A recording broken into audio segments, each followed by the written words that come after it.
Hi, this is Dan, and this is the first in a series of videos I want to do about Hartford's lost department stores. In future videos, I want to talk about the big ones, G. Fox, Sage Allen, Brown-Thomson, Wise Smith, and others. But in this video, I'll be talking about some of the stores that did not survive to the mid-20th century to become well known. Sawyer's and C.S. Hills and Company. I'll also talk about the Hartford branches of two five and dime store chains, J.J. Newberry's and S.S. Kresge, the ancestor of Kmart, as well as the Hartford branch of the Springfield, Massachusetts-based Steiger's department stores. All of these stores were located on the short block on the west side of Main Street between Asylum and Pratt Street, an area that is today a parking lot.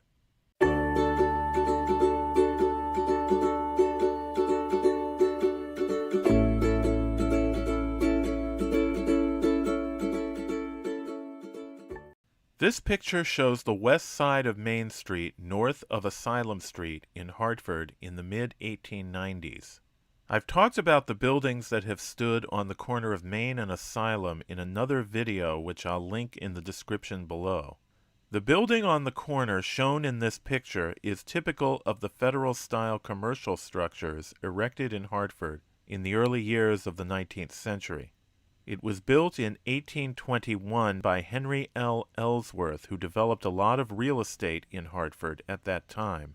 The building came to be known as the Catlin Building after a later owner, Julius Catlin, who had a large dry goods store on the first floor.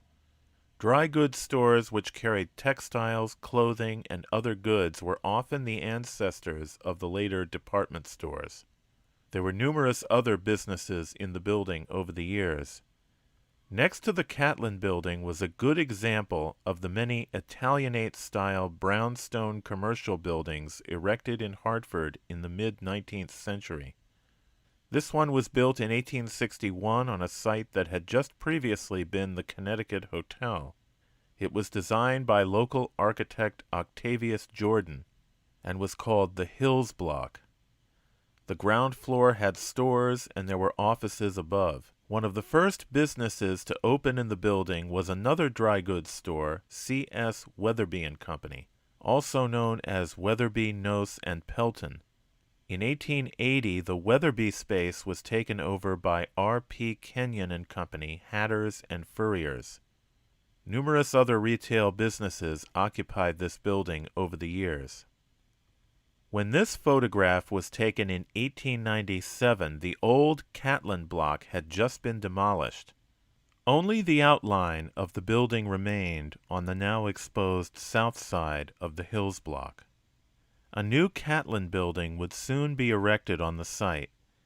It would be home to the Sawyer Dry Goods Company, run by George O. Sawyer, which was a true department store. Sawyer's occupied every floor of the six-story building, which featured two elevators and a restaurant on the top floor. An innovation was that each department had its own cashier to facilitate sales. Just a month before Sawyer's opened in December of 1897, another six-story department store had also opened a few blocks north on Main Street. This was Wise Smith and Company. But while Wise Smith would prosper well into the 1950s, Sawyer's went out of business in 1900 after a little over 2 years in business. Its remaining stock was then sold to Wise Smith. Shortly after the new Catlin building, briefly home to Sawyer's, was built in 1897, the neighboring Hills block underwent some alterations as well. 2 additional floors were added. Also, as the Hartford Courant newspaper reported on May 19, 1898, quote, "Extensive alterations are soon to be made on the Hills block on Main Street. Plans for the improvements are now being prepared by I.A. Allen, Jr., the architect. Measurements were taken yesterday for the plans. The stores on the ground floor are to be lowered to the sidewalk. It is expected that this work can be done without interfering with the business of the stores. The proprietor of one of the stores said yesterday that he would like the improvement if the floor could be lowered without the rent being raised. Frank Beecher, who runs the Marble Pillar Saloon under the store of the Bonner Preston Company, has had notice to leave. The lowering of the stores will not leave enough room for a saloon in the basement. 2 additional floors will be built. They will be of brownstone and will correspond with the old building." Unquote. The 1897 Catlin building on the corner was demolished after 14 years in existence and replaced in 1912 by the Hartford National Bank building, which later became the Hartford Aetna Realty building. Designed by Don Barber, at 11 stories it is considered to be Hartford's first skyscraper. It was torn down in 1990. As for the Hills Block, it was demolished in 1929 and a new structure was built in its place, designed by E.J. Hoffman of New York. The building featured a terracotta exterior. It was built for Schultz United, a five-and-dime store chain described at the time as a junior department store. Unfortunately, the store opened in November of 1929, just after the stock market crash. Schultz United went into receivership in 1931, and as part of a reorganization, the least profitable stores in the chain were shut down. One of these was the Hartford store, which was quickly taken over by another five-and-dime chain, J.J. Newberry and Company. The company started in 1911 with a single store in Stroudsburg, Pennsylvania. The chain had grown to 380 stores coast to coast by 1931 when the Hartford branch opened. In 1928, a year before the Newberry building was erected for Schultz United, another new commercial building was erected just to the north. It replaced an old 4-story building in the picture on the left. One of the tenants who had to relocate out of the demolished building was the 20-year-old jewelry store of Lux, Bond & Lux, which in 1932 would become Lux, Bond & Green. The new building was constructed for S.S. Kresge, another 5, 10, and 25-cent chain store. The company was started by Sebastian S. Kresge in 1899 with stores in Memphis and Detroit. The chain eventually became Kmart. Located between the Newberry and Kresge stores was the second of 2 Hartford branches that would open in 1929 of the Clear Weave hosiery chain. The other one was located at the corner of Main and Church Streets. This color photograph is a view north up Main Street in 1946. The old State House was to the right. The photo shows the red signs of both the Newberry and Kresge stores at that time. The red signs also appear in the upper right-hand corner of this photograph from 1949. Both storefronts would be altered in the 1950s. J.J. Newberry's would gain a marquee, and it would cover over the second-floor windows to display its name in bold red letters. S.S. Kresge would undergo a similar sign change in 1955.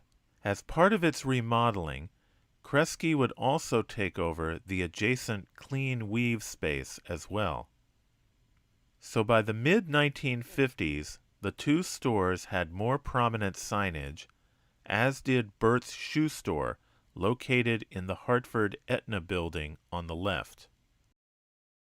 By the time of the photograph on the left, in 1980, the Newberry sign had lost its JJ and CO. Next door, Kmart had changed the Kresge store name to Jupiter in 1962. The store would close in 1982. By the time of the photograph on the right, the Newberry sign had been changed to a blue cursive-style logo. Turning back to an image from the 19th century, north of where the Kresge building would be erected in 1928, there were 4 more buildings on the block before the intersection with Pratt Street. By the late 1890s, 3 of these buildings would have the continuous storefront of another early department store, C.S. Hills and Company. Its origins go back to the dry goods store at 359 Main Street, established in the 1820s by Reuben Langdon. A native of Farmington, Connecticut, Langdon came to Hartford in 1817. He was also one of the founders of Society for Savings. Because the society still did not have a permanent home when he became its treasurer in 1829, its operations were moved into the counting room of his dry goods store. Eventually, Society for Savings would find a permanent home on nearby Pratt Street. With the society consuming all of Reuben Langdon's time, the operations of the store passed to his son Joseph Langdon in 1832. For the next 54 years, the firm of Joseph Langdon and Company continued to operate at the same location. In 1886, Joseph Langdon sold out to his then partners Charles W. Cook and Charles S. Hills, who renamed the business Cook and Hills. They would expand their operations from 359 Main Street north to 365 Main. This included the building at the corner of Main and Pratt Streets. The upper floors of the old building on this corner was where the Hartford Courant newspaper had its publication office from 1815 to 1867. In that latter year, the building was significantly remodeled by architect O. H. Easton for yet another dry goods merchant named Benjamin Bliss. Bliss had owned the building since 1855, when he opened Bliss & Company on the first floor. The remodeled building featured an enlarged store space with a new front and show window on the Pratt Street side. There was also a new 30 by 60 foot public hall on the top floor. Later, this hall would be occupied for 40 years by the Independent Order of the Free Sons of Israel, Judith Lodge No. 33, which was organized in 1871. Bliss retired due to ill health in 1882, and his son, Edward Langdon Bliss, continued the company until he sold the store and all his stock in 1891 to Cook and Hills. This circa 1895 photograph shows the connected structures that by then made up Cook and Hills. Right around the corner, on Pratt Street, was the 1893 Society for Savings building that still exists today, although it is very much altered. Cook and Hills would have another name change in 1896, when C.S. Hills bought out his partner, C.W. Cook. Hills joined with a new partner, Edwin V. Vedder, not to be confused with Eddie Vedder, to form C.S. Hills and Company. The store continued to occupy the same series of connected buildings, but would streamline the signage along its storefronts. The store would continue for the next 23 years. Some interesting photographs survive of the store's patriotic window displays from the time of World War I. Just after the war, in 1919, Hills and Vedder retired, and the latter's son, E.V. Vedder Jr., formed a new partnership with Albert Steiger, the head of Steiger's department stores, which had its flagship in Springfield, Massachusetts. The new store, called Steiger-Vedder, was run by Steiger-Vedder Jr. and Albert's son Philip Steiger. The old Hills buildings were replaced by a new Steiger-Vedder building designed by architects Buckman and Kahn of New York. The building was erected and opened in stages between 1919 and 1921. Vedder left the company in 1922, and the Hartford property continued as an Albert Steiger's department store until the company closed it in 1962.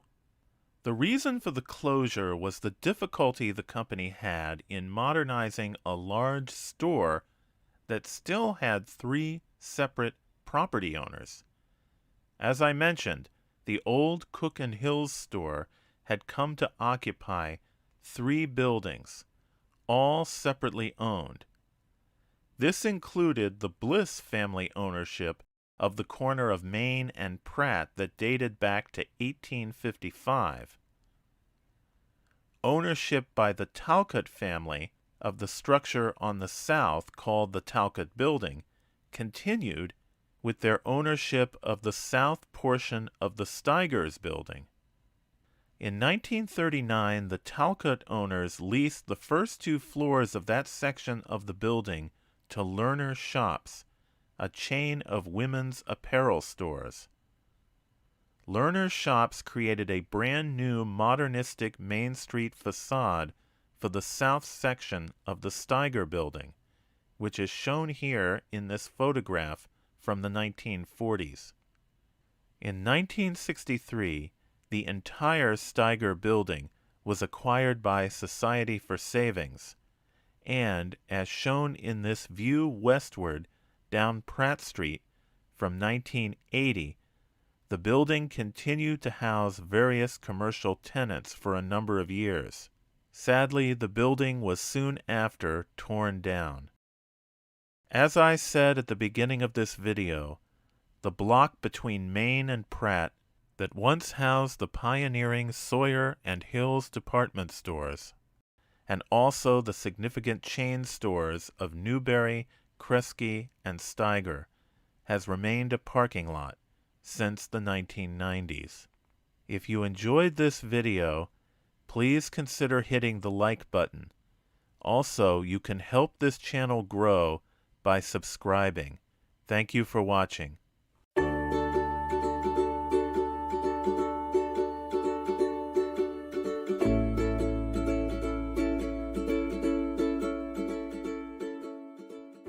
Hi, my name is Dan, and this is one of my videos about old department stores in Hartford, Connecticut.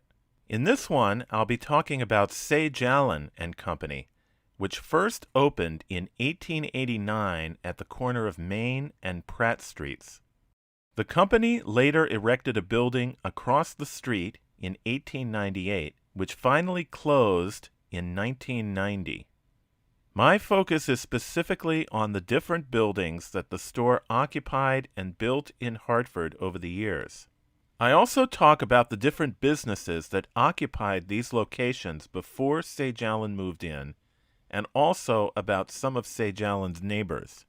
If you have memories of shopping at Sage Allen or what it was like to go inside, please share with us in the comments section below. I know that I and a lot of other people would love learning about that. And if you enjoy this video and want more content like this, please don't forget to hit the like button, and you can also subscribe to the channel. It would really help. Thanks. So let's begin at the northwest corner of Main Street and Pratt Street, currently the home of Sorella Restaurant. Long before the restaurant, a building was constructed here in 1845 called the Janes Building. On the second floor was an Odd Fellows Hall. Here, on December 2nd, 1857, the abolitionist John Brown addressed a substantial local audience, urging them to support the anti-slavery cause in what had become Bleeding Kansas.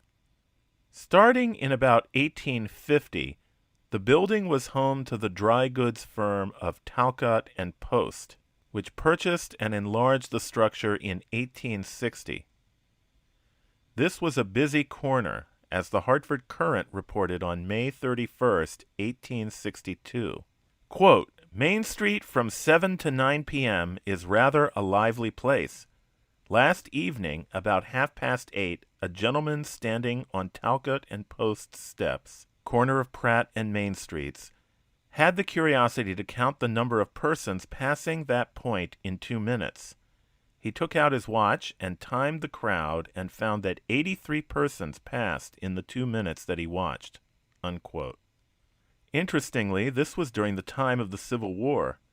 A sense of the goods on sale at a dry goods establishment such as Talcott and Post's is given in an article in the Courant of September 21st, 1865.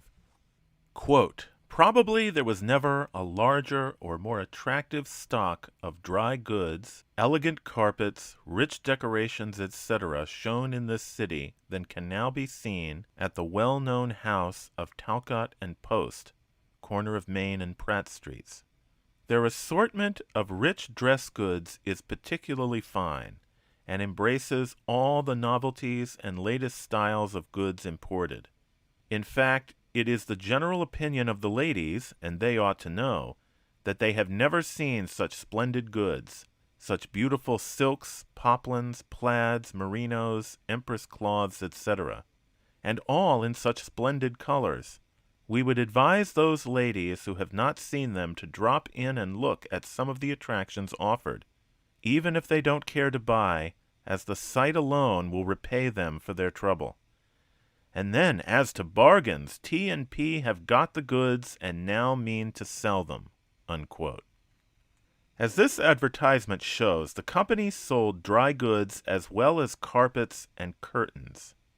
The growth in their business eventually led to a split between the partners in 1881. William H. Post took the carpet, curtain, and wallpaper part of the business and started his own firm in what was called the Metropolitan Block on Main Street, opposite Church Street. This was where the G. Fox department store building would eventually be built. Caleb M. Talcott continued the dry goods part of the business at the old location at Main and Pratt. He remodeled the building with new, large plate glass windows, making the store what the Courant described at the time as, quote, probably the best lighted room for selling goods in Connecticut, unquote. Talcott continued his business until he retired in 1889. He sold the building to the dry goods dealers Moses and Leopold Fox. The former Talcott retail space was then leased to a new dry goods business, Sage Allen and Company. The company had 3 partners, Jerome E. Sage, Normand F. Allen, and Clifford O. Moore, who had previously worked at Talcott and Post. As the Hartford Courant described it on July 20, 1889, quote, the enterprising young firm, Sage Allen and Company, at the corner of Main and Pratt Streets, although having but recently entered into business together, are already among the leaders in offering the latest styles in dry goods to the public. The success of this popular house since it was started a short time since has been wonderful. The reasons, however, are apparent: an excellent stock of new dry goods, reasonable prices, and the employment of polite and accommodating clerks who thoroughly understand their business and give careful attention to the wants of customers, have made their store a veritable rendezvous for ladies and others who are in search of dress goods, cloaks, trimmings, or anything in the line of dry or fancy goods. Unquote. After a number of years, the company had expanded to the point that it decided to erect its own building on the other side of Main Street. At that point, Clifford O. Moore left the partnership because he was skeptical about the move, although he did stay on as store manager for another 20 years.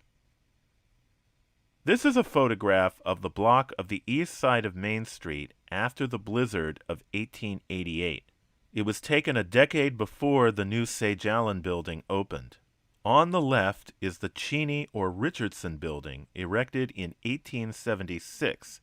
It later became the home of Brown-Thomson department store. Just to the south, after the intersection with Temple Street, was a row of early 19th century commercial buildings that housed various retail establishments over the decades. The building on the corner of Temple Street, which at that time had the address of 374 to 6 Main Street, would eventually be replaced by a new building erected in 1893 to 4 by the millinery store R. Ballerstein and Company. Going back several decades, R. Ballerstein had occupied several retail spaces in this section of Main Street before erecting its own building on the corner. It was a grandly ornate structure with a striking corner clock tower. As the Hartford Courant described it on July 15, 1893, quote, "The building fronts 45 feet on Main Street and extends 200 feet back on Temple Street, and is 6 stories high. It is of brick with blue marble and buffed terracotta trimmings. The first 2 stories on the front are of iron, and the rest pressed brick with blue marble and terracotta. A large oriel bay window takes in the 3rd and 4th story front and finishes with a large arch in the 5th story. The bay will contain polished plate glass windows. The plans were drawn by F.S. Newman, and Isaac A. Allen, Jr., who has charge of his Hartford office, is superintending the work of construction." Unquote. When the new store finally opened, there was quite a crowd. The description of opening day in the Courant on March 21, 1894, reveals that modern Black Friday-style crowds are nothing new.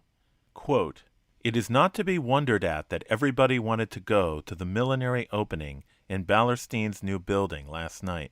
Ballerstein's was always a popular store, and when the fine attraction of an elegant new establishment is added, of course the crowd was simply overwhelming. The whole evening long the sidewalk was a jam, but jam doesn't half express it.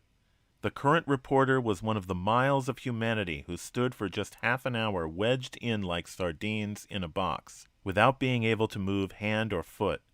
Women were fainting, children were smothering and crying, and a few had breath enough to be jolly. Half-dead victims could get neither in nor out until, in the course of time, a slight opening was effected at the door. Then, with a rush that was a shame to a decent gathering, the crowd jammed forward and crushed women and children until they screamed in agony. Moral: when there are openings in the future that promise to be as popular as this, let an extra force of police be provided." Unquote. In 1909, Raphael Ballerstein's junior partner, Charles Dillon, who had been working for the company since 1866, took over the business, which was renamed Charles Dillon and Company. The store continued to occupy the building's ground floor and basement. The next 2 buildings on the block are the ones that would be replaced by the new Sejalen building that opened in 1898. On the right is an image of these stores in the early 1860s, when the tenants included Pease and Foster Dry Goods at 364 Main, and S.A. Ensign Boots and Shoes at 370 Main. At 368 Main were Prescott and White photographers, who produced this very same stereo view image. Returning to the 1888 picture, the occupant of the building on the right at 364 Main, known at that time as the Woodbridge Building, was Hart, Merriam and Company. The firm, which sold carpets and wallpapers, went back 50 years. It was started by William E. Sugden, who came to Hartford from Middletown in 1843. He became a partner in Catlin and Company, and after that firm dissolved in 1846, he continued business as Sugden and Company. In 1865, he joined partners Charles R. Hart and L. B. Merriam to form Hart, Merriam and Company, which moved to 364 Main Street in 1881. As this section from the Sanborn Atlas of Hartford of 1885 shows, besides the storefront, the company had substantial warehouse facilities in the back, extending eastwards from Main Street.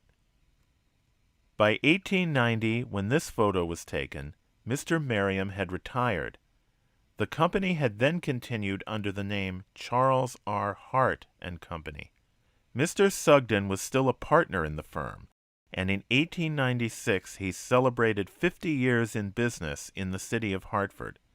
His career spanned a period from a time when the popular Brussels carpets had to be imported from Europe to a time when they were manufactured by the Hartford Carpet Company in Thompsonville, Connecticut. He retired in 1900 and died in 1904. This property was devastated by a fire in 1895, which led to its sale to Sage Allen and Company. When the Sage Allen building was erected in 1897 to 98, Charles R. Hart and a number of other tenants of the old building would occupy space in the new structure, sharing it with Sage Allen. This picture shows the block of Main Street shortly before Sage Allen was built, and the picture on the right shows the same block after it was built. Designed by Isaac A. Allen, Jr., the 8-story building's Renaissance Revival style complemented that of the Ballerstein building next door. The Sage Allen building's facade continues to occupy a prominent position on Main Street, dominating the view at the east end of Pratt Street. When the building first opened, Sage Allen and Company dry goods store occupied the basement and first floor. Charles R. Hart occupied the second floor. It was not long, however, before both stores began to expand. This picture shows the east side of Main Street, north of State Street, around the year 1900. The block between Temple and Kinsley Street had 4 buildings. The Ballerstein and Sage Allen buildings were to the north. To the south were 2 older 19th century commercial buildings. The one on the corner of Main and Kinsley was known as the Corning Building. This picture shows the building in January of 1904 after it had suffered in a fire. Except for the broken windows, the building does not appear that damaged, but the interior had been gutted and the building was condemned. Within a few months, Sage Allen had acquired the property and was erecting a new 2-story building, again designed by Isaac A. Allen, Jr. Sage Allen did not own the building next door, which since 1892 had been the home of Henry Cohn & Sons Jewelers. But Sage Allen would be able to connect its 1898 building to its new building behind the back end of the Cohn building. The new building, which nearly tripled Sage Allen's floor space, opened in 1905. In this postcard image, Sage Allen's 1898 building is on the left and its 1905 building is on the right, with the Cohn building in between. Jerome E. Sage had retired from Sage Allen in 1903, and Normand F. Allen continued to run the company. While the new building was still under construction, Mr. Allen was interviewed by the Hartford Courant on September 14, 1904. The store had recently opened a millinery department, but Allen still considered his company as an expanded dry goods store rather than a department store that would carry everything from groceries and cookware to harnesses and coffins. Quote, "We are not running a department store at all, but we are crowded for room to accommodate the departments already established. That's why we are to finish but 2 stories of our new building at present. The other 10 stories can be added later.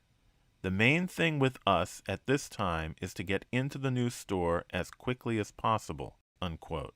6 months later, on March 10, 1905, the Courant reported, quote, "An informal gathering of the Sage Allen and Company employees was held last night in the basement of the new Normand F. Allen building. It was a supper and dance party and was a great success in every way. About 150 of their people gathered for the occasion, which was a general jollification and goodwill party, to celebrate the practical completion of the new building and to promote general good feeling among the employees of the firm, the entire party being made up of the men and women of the store, joined by Normand F. Allen and his family. A bountiful supper was served, tables being set for the entire company at once. The large improvised hall was brightened by numerous large American flags and floral decorations." Unquote. The Current described the newly enlarged store on July 4th, 1905. If you had entered the ground floor of the new addition, you would have found the new lace department on the left, the ribbon department on the right, and the section for neckwear and trimmings in the center. Beyond the lace department was the section devoted to lace and embroidery work. Beyond that was the notions department, and in the 60-foot-long space where the new building adjoined the 1898 building were silks and dress goods. Moving on into the older building, the shopper would have found such goods as linens, sewing machines, toiletries, and hosiery. Also, quote, a large part of the front of the building is devoted to toilet articles, leather goods, including traveling bags and suitcases, stationery and umbrellas and parasols. A large, well-balanced, and comprehensive showing of all these goods is made. Many think the parasol corner the most attractive in the store, unquote. The cloak and suit department was in the basement, as well as the new shoe department. On the upper floor of the new building was the millinery parlor, a brand new department devoted to clothing for infants, and the department for underwear and corsets. Allen was still dedicated to keeping his store to a reasonable number of departments. He told the Current, quote, we have no desire to conduct what is generally known as a large department store, and that deals in everything from pins to automobiles, from bread to coffins. Instead, we intend to adhere strictly to the policy which we have followed successfully for many years.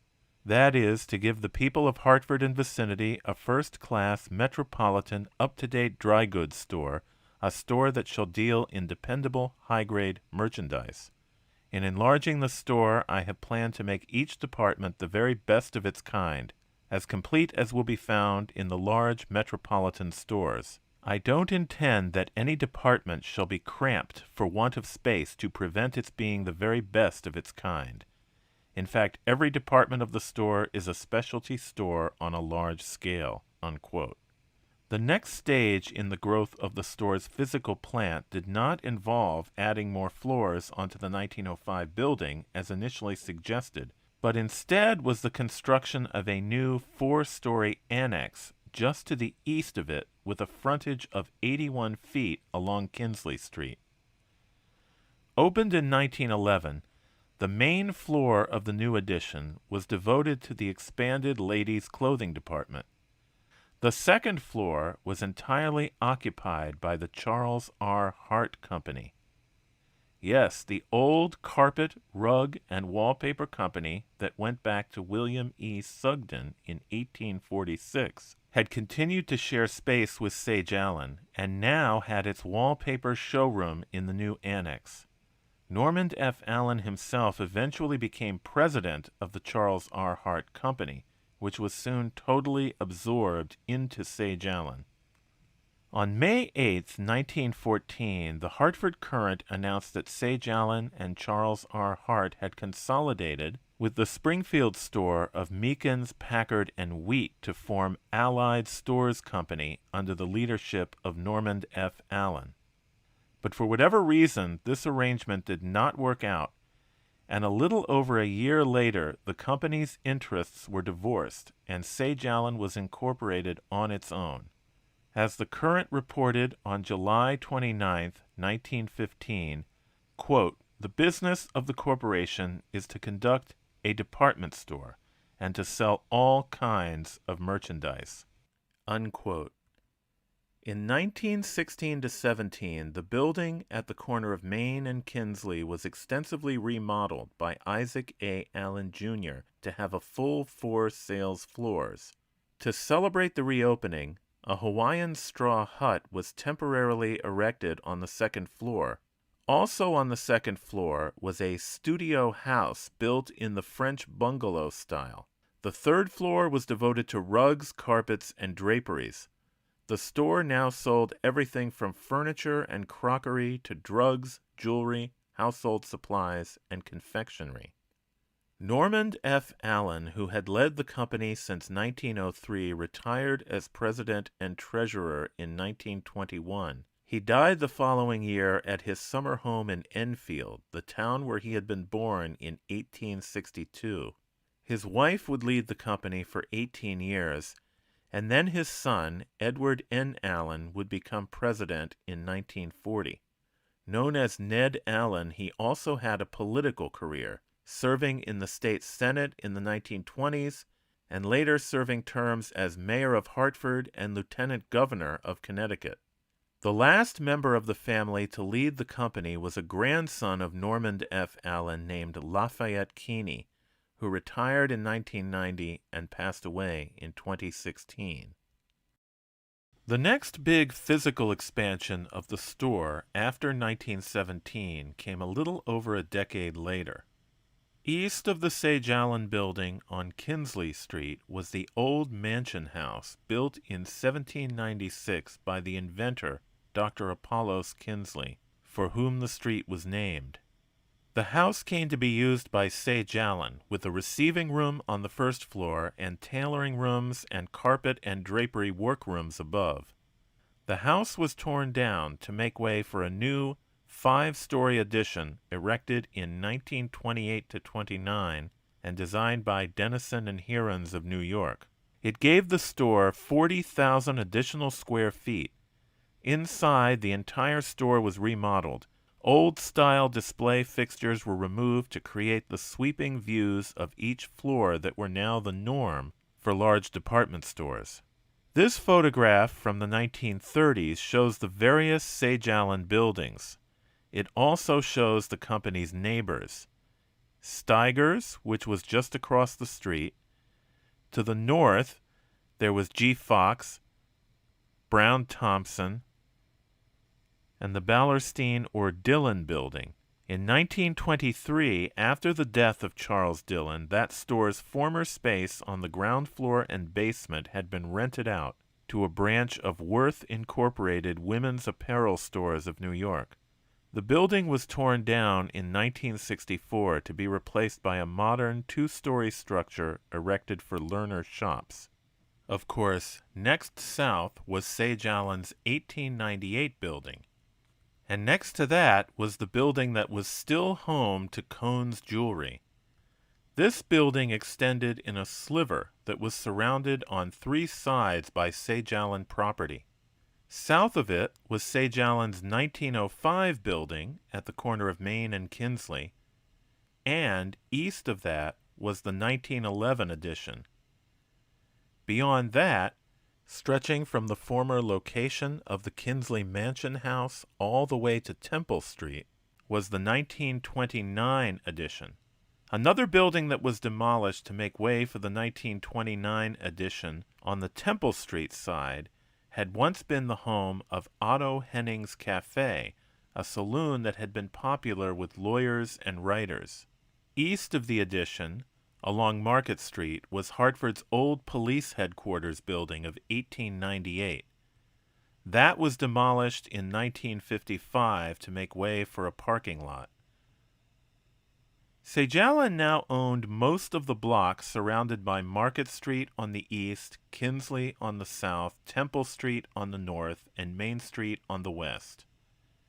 While other Hartford department stores like G. Fox and Y. Smith had created grand contiguous facades along Main Street, Sage Allen still had the Cohn building in the middle of its properties until 1951 when they finally acquired it. In front of Cohn's store was a clock. When Sage Allen acquired the Cohn building, it put its own name on one side of the clock, and the year the company was founded, 1889. The other side still says Henry Cohn Jewelers. The clock is still there today, although it was moved elsewhere for a time. It was returned to its original location in 2007. Like nearby G. Fox, Sage Allen would also decorate its facade each year for Christmas. In 1946, 40 tenants occupying the upper floors of the original 1898 Sage Allen building were informed that they would have to vacate the premises because the store, for the first time, would be making use of all the floors of its original building. Another innovation came the following year, when the company installed 6 escalators capable of carrying 36,000 shoppers an hour. Customers would no longer need to wait for up and down elevators. After Steiger-Vedder acquired the Cone building in 1951, it was remodeled to become the store's silverware, jewelry, and gifts department. The last major reconstruction of the Steiger-Vedder department store came in 1967, when the Cone building was finally demolished and a new structure was built that was fully integrated with the rest of the store. This meant that Steiger-Vedder could also finally create a unified facade along its Main Street storefront. Sadly, the brutally stark result, which completely covered the store's lower levels, was quite a contrast to the Renaissance revival style of the upper floors of the 1898 building. When this photograph was taken in 2004, Steiger-Vedder had been closed for nearly 15 years. Its surviving suburban branches had closed in 1993. The Ballerstein-Dillon building had been gone since 1964, and the State House Square development of the 1980s had obliterated Kinsley Street between Main and Market Streets. Within a few years, however, the site would undergo yet another change, and it was one that preserved the original 1898 facade. In 2007, almost everything would be demolished except for the original facade to make way for the conversion to apartments called the Lofts at Main and Temple. Steiger-Vedder had grown from a dry goods store at the corner of Main and Pratt Streets into a large complex across the street that had been added to over many decades. What remains today is its classic facade and its landmark Seth Thomas clock. Thanks for watching, and stay tuned for more videos about Hartford department stores. Hi, this is Dan, and this is my video about the lost Hartford, Connecticut department store called Wise Smith & Company, which first opened in 1897. By the middle of the 20th century, the store had grown to occupy much of the block north of Pratt Street on the west side of Main Street. Wise Smith ceased operations in the 1950s, so it did not have the longevity of its rivals G. Fox or Steiger-Vedder, which also started in the 19th century but survived to the 1990s. In this video, I'll talk about the older buildings that Wise Smith replaced and the changes its building at 915 Main Street went through as it was steadily enlarged. After Wise Smith closed, its former building became a branch of Corvette's discount department stores, which in turn closed down in 1971. 915 Main Street was later known as the American Airlines Building, and today contains apartments and businesses. Before I start, I just want to say if you enjoy this video, please hit the like button. You can also leave a comment and subscribe to the channel. And if you know someone who might enjoy my videos, please let them know as well. I'm getting closer to 1,000 subscribers, so any help you can give would be greatly appreciated. Let's get started.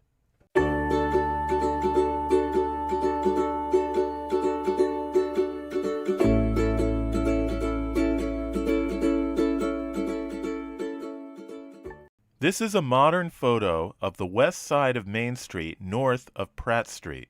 And this is an illustration of the same area during the inaugural parade of Connecticut Governor Charles Roberts Ingersoll in 1873. Christ Church Cathedral is the only building in this view that still exists today.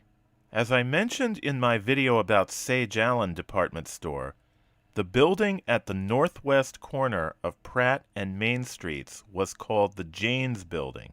It was built in 1845 and was long the home of Talcott and Post's dry goods store. Steiger-Vedder & Company was located here from when it first opened in 1889 until it moved into a new building across the street in 1898. In the middle of the block, between Pratt and Church Streets, was another church building.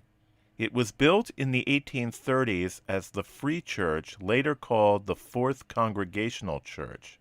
In 1850, the congregation erected a new church further up Main Street, and the old building was refitted to become a public hall called Melodeon Hall, which had retail shops in the front. This is the site where the first Wise Smith building would be erected in 1897. Here is a section of the bird's eye view of Hartford of 1877 that shows the same block with Melodeon Hall highlighted. This is a photograph taken in the aftermath of the blizzard of 1888. Melodeon Hall is on the left, with its various storefronts. Just north of that were two other commercial and office structures. Over 20 years before, a pair of gambrel-roofed buildings had occupied the area, as shown in the picture on the right. In 1866, an Italianate-style mansard-roofed commercial structure called the Roberts Block was erected just north of Melodeon Hall by a Mr. W. W. Roberts. The building also included a Masonic hall. Roberts then erected a theater called Roberts Opera House just behind his Main Street building. It is shown on the right in a section from the 1885 Sanborn Atlas of Hartford. The main entrance from Main Street was by way of a passage that ran through the center of the Roberts Block.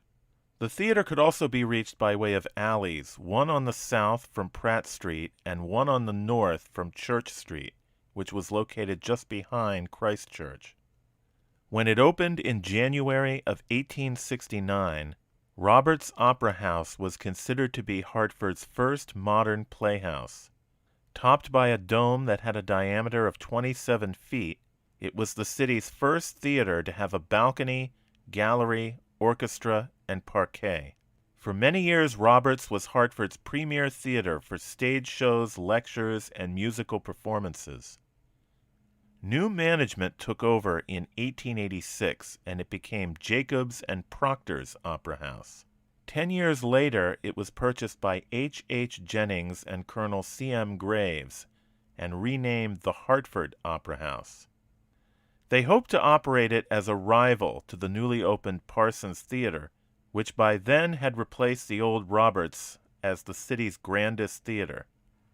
The last building on the block before Christ Church was Miller's Building, completed in 1875 for William M. Miller's dry goods store. So that's the area as of 1888. Now I'll talk about the growth of Wise, Smith & Company, a store that would soon own this entire area south of Christ Church, starting, as I said, with the Melodeon Building. The moving force behind the company was Isidore Wise. Born in Hartford in 1865, Wise attended the Old North School, later called the Henry Barnard School. But he left school at the age of 11 to become a cash boy at Stern and Mendelbaum's dry goods store at the corner of Main and Temple Streets. His starting salary was $2 a week, but by the end of his first year it was doubled to $4 a week. He befriended two other young men, and they all vowed to save enough money to go into business together. After a number of years, they opened their own store, I. Wise & Company, at the corner of Main and Kinsley Streets in 1886.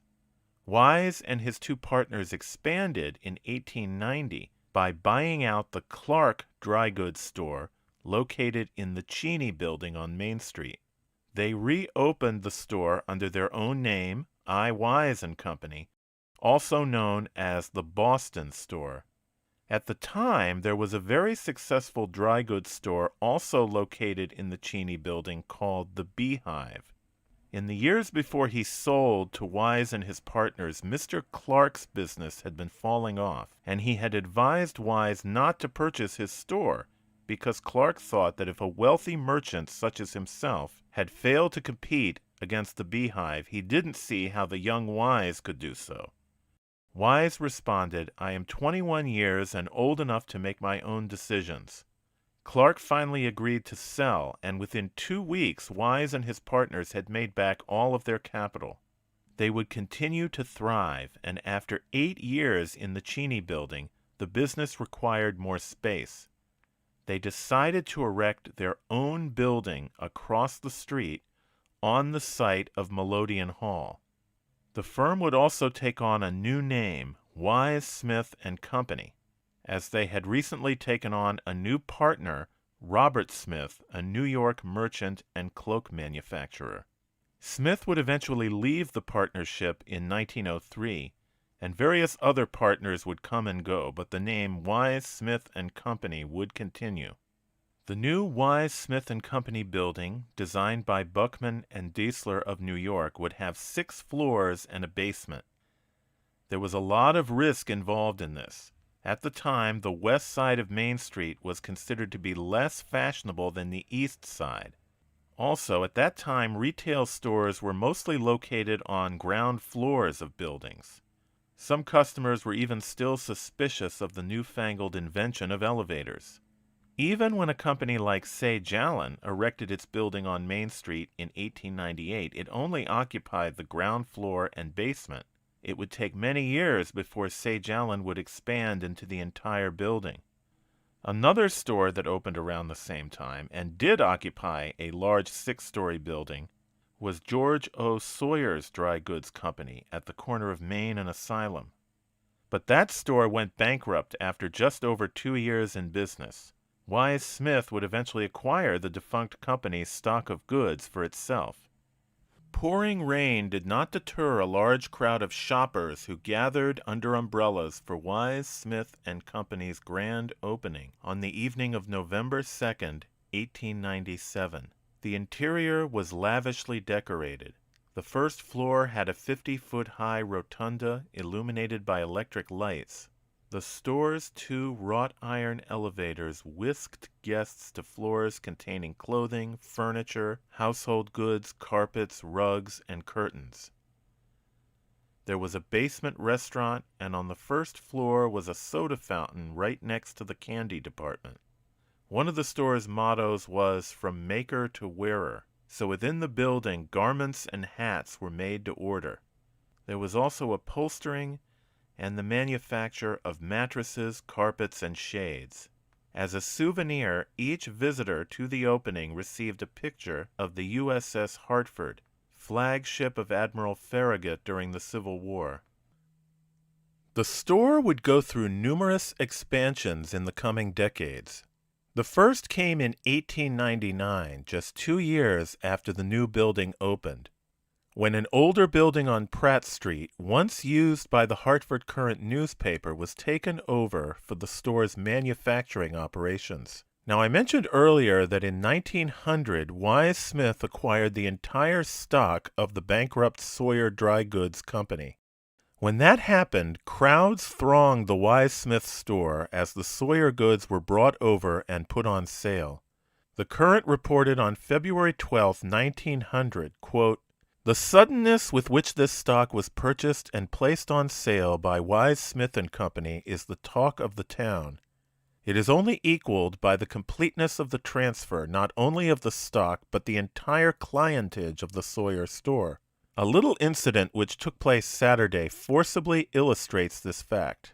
A lady came into the Wise Smith and Company's new store after the sale of the Sawyer stock was underway in considerable anxiety over a hat that she had purchased, and left to be remodeled at the Sawyer store the day before, less than an hour before the store was closed. The hat was to be sent out COD, and she feared she would not get it.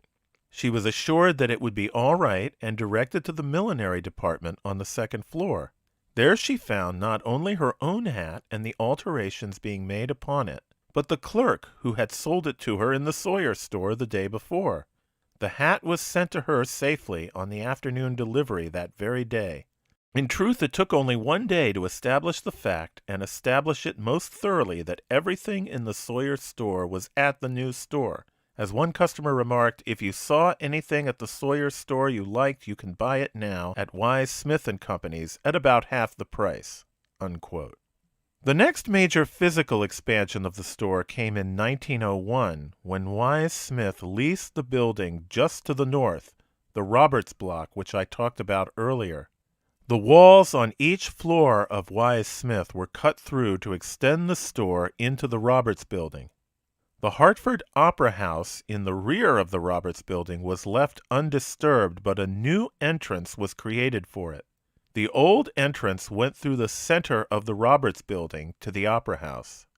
Wise desired a continuous storefront, so the entrance was moved further north on the building's facade. In this photograph, workers are preparing the new entrance to the Opera House on the right. The rest of the ground floor would be devoted to Wise, Smith and Company. The picture on the left shows the new entrance to the Opera House, which by that time was being operated by the heirs of Jennings and Graves under the name the Hartford Theater. Also in 1901, Wise Smith started to use a building to its rear called the Hammersley Block for storage and as a grocery warehouse connected by an elevated bridge to Wise Smith's new grocery department in the Roberts Building. Besides groceries, the Roberts Block would also contain expanded millinery and shoe departments and a new wallpaper, paint, and glass department. Isidore Wise claimed that when the expansion into the Roberts Building was complete, his company would be the largest department store in New England outside Boston. As the Hartford Courant reported on November 3, 1909, quote, Wise, Smith and Company have helped greatly in building up the suburban trade of the city, until now Hartford is a very considerable trading center, not only for the surrounding towns, but also for some of the cities of considerable size, where there is neither the keen competition nor the reducing of prices to be found at our great stores. They also deserve credit for their high aspirations in their business. Each department, as it has been opened, has been in reality a complete store in its line. For instance, the men's department, occupying the main floor of the Roberts Building, offers complete furnishings for men, and the same is true of the departments devoted to women's outer garments, where is to be found a very complete line of suits, coats, furs, etc., for women, misses, and children. Another very complete department is that devoted to furniture, which occupies an entire floor in the store. The restaurant on the top floor, light, roomy, and offering a delightful view, is a favorite spot, with out-of-town as well as Hartford people who have got into the habit of dropping in for lunch or a cup of tea." Unquote. In 1907, Wise Smith finally bought the Roberts Building and the Opera House behind it. As I said, the Hartford Theater continued to be operated by the Jennings and Graves Company. They had a 15-year lease arranged with the previous property owner. The lease included a bar and pool room on the first floor under the theater. Wise wanted to eject the Opera House and take over the building for his own business. In 1909, he tried to eject Jennings and Graves for violating various terms of their lease. At issue was an unauthorized subletting of the theater, the placing of electric signs on the front of the building, and reports that minors were allowed in the pool room. After extensive court proceedings, Wise, Smith and Company ended up dropping the suit, and the theater continued in operation. However, an arrangement was soon reached for Wise Smith to expand its store into the bar and pool room space under the theater and the basement below that. The store was also expanding in other directions. This photograph is a view southward down Main Street in 1908. It shows the buildings on the west side of the street south of Christ Church. First is the Miller Building, which I mentioned earlier in the video. It was acquired by Wise, Smith and Company in 1900. Next is the Wise Smith store, consisting of the Roberts Building and the store's original 1897 building. In 1910, the store acquired the property just to its south, a 4-story brick structure known as the Corning Building, named for John B. Corning, who had built it many years before for his own dry goods business. It was in his memory that his son John J. Corning would give the Corning Fountain in Bushnell Park. Wise, Smith and Company planned to use its newly acquired property for a significant expansion. On the left is a picture of the store as it existed in 1912. On the right is the planned expansion of that year, designed by the Hartford architect Isaac A. Allen, Jr. The original six-story structure of 1897 would be raised to 9 stories. The building would also be expanded to the south into the space once occupied by the Corning Building. On the left is a picture of the expanded building under construction, and on the right is a postcard showing the completed building, which opened in October of 1912. As the Hartford Courant described it on October 12, 1912, quote, "The new and enlarged structure is a distinct feature of the capital city. Wise, Smith & Company are now the largest and most completely equipped department store in any city of the size of Hartford in the United States. Each of the 9 floors and basement, exclusive of the 2-story addition above the roof, has 15,000 square feet of floor space, making a grand total of 150,000 square feet in this new building. The building is over 146 feet from the street level and covers property that has been acquired on each side of the main site. But the store has grown so steadily and so remarkably that lateral additions have not been sufficient, and it has been found necessary to raise the structure as well as to lengthen and deepen it.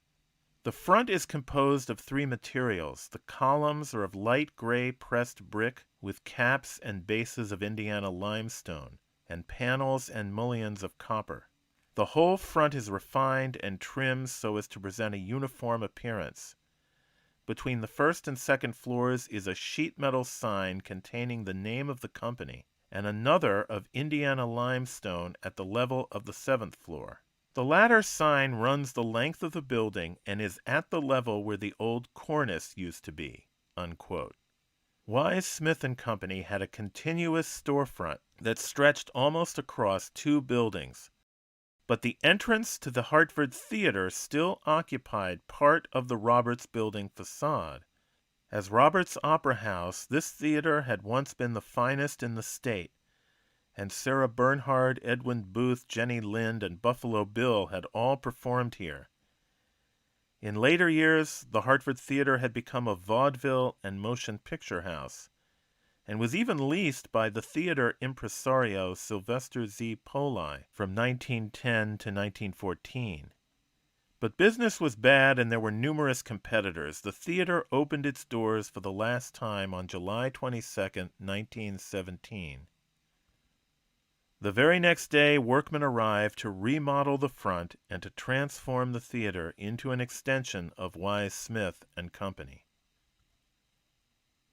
This map, which appeared in the Hartford Courant on June 3, 1917, displayed the various properties acquired by Wise Smith by that time. They were located in an area bounded on the east at the bottom of the map by Main Street and between Church Street to the north and Pratt Street to the south. Behind the store's Main Street building was the Hammersley property. You may recall I mentioned that an earlier building on this property had been used by Wise Smith as a grocery warehouse. That particular building had burned down in a fire in 1905, and the Hammersley estate had replaced it with a structure that extended to Pratt Street. Wise Smith acquired the building in 1917. The year before that, the store had also acquired another lot on Pratt Street from the estate of James J. Goodwin. Located here for many years was an old house that had long been used for businesses. Just west of the house was the Unity Building, built in 1891, which still survives today, and behind the Unity Building was the Unity Church, later demolished. Both of these buildings were also acquired by Wise Smith in 1917. These acquisitions made Isidore Wise the largest property holder in downtown at the time. Wise soon built an extension of his 9-story store on the rear portion of the Goodwin property. But he also wanted to preserve the character of Pratt Street as a place of smaller specialty shops, a trend that more recent developers have also followed. Wise hired Isaac A. Allen Jr. to design a new 2-story building on the part of the Goodwin property that fronted along Pratt Street where the house had stood. The new building was completed in 1918. Wise would then move on to developing the Hammersley property. This is a photograph of the north side of Pratt Street circa 1950. It shows the building erected on the Goodwin property in 1918. The front part of the building, now numbered 50 to 54 Pratt Street, survives today as part of a later development. Just to the east, at 44 Pratt Street, is another two-story building also designed by Isaac A. Allen, Jr. Wise erected it on the Hammersley property in 1922 to connect it with his store on Main Street. His final construction on Pratt Street was the building at numbers 40 to 42, built in 1924-5. And Wise was still not done with Pratt Street real estate. In 1922, he had acquired the building with the current address of 80 Pratt Street, and in 1924 he acquired the Jerome E. Sage building at 88 Pratt Street. So by the mid-1920s, he owned a continuous section that took up most of the north side of Pratt Street. In 1921, Wise Smith was incorporated with Isidore Wise serving as president. The following year, the company celebrated its 25th anniversary. The store was many times the size it had been back in 1897. To commemorate the occasion, the employees of Wise Smith & Company presented Isidore Wise with a bronze tablet. The final stage in the development of Wise Smith's physical space would come in 1929. The old Roberts building was finally demolished, and a new 9-story structure erected in its place, designed by Dennison and Herons of New York. It was in a style described by the Hartford Courant as the American vertical style, and featured Art Deco decoration. But this was just the first phase of the operation. The next step was to remodel the older section of the store to match the new addition, thus creating a continuous facade along Main Street. The entire project took about a year and was completed in April of 1930. Sadly, in November of that year, the Miller Building, which I mentioned was built in 1875, was destroyed in a fire. It was quickly replaced by a new building that opened the following year with a Woolworths store.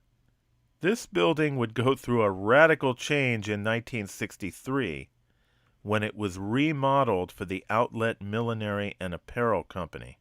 On the left is a photo of the building as it looks today. So now I'll talk about the final years of Wise Smith & Company. In 1948, Wise Smith affiliated with City Stores Company of New York. The 83-year-old Isidore Wise relinquished direction of the store to a new president who operated it under the old name Wise Smith on behalf of City Stores. There was a $500,000 modernization program to revitalize the establishment, but in May of 1954 the store finally closed and control of the property was returned to Isidore Wise.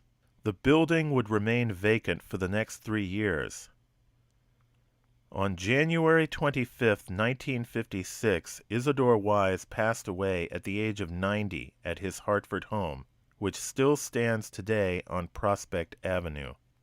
Starting out as a cash boy paid $2 a week, he came to be the city's largest taxpayer and owned more real estate on Main Street than any other individual. He served on the city's Common Council and on the Police Commission. His grandfather had been one of Hartford's first uniformed police officers.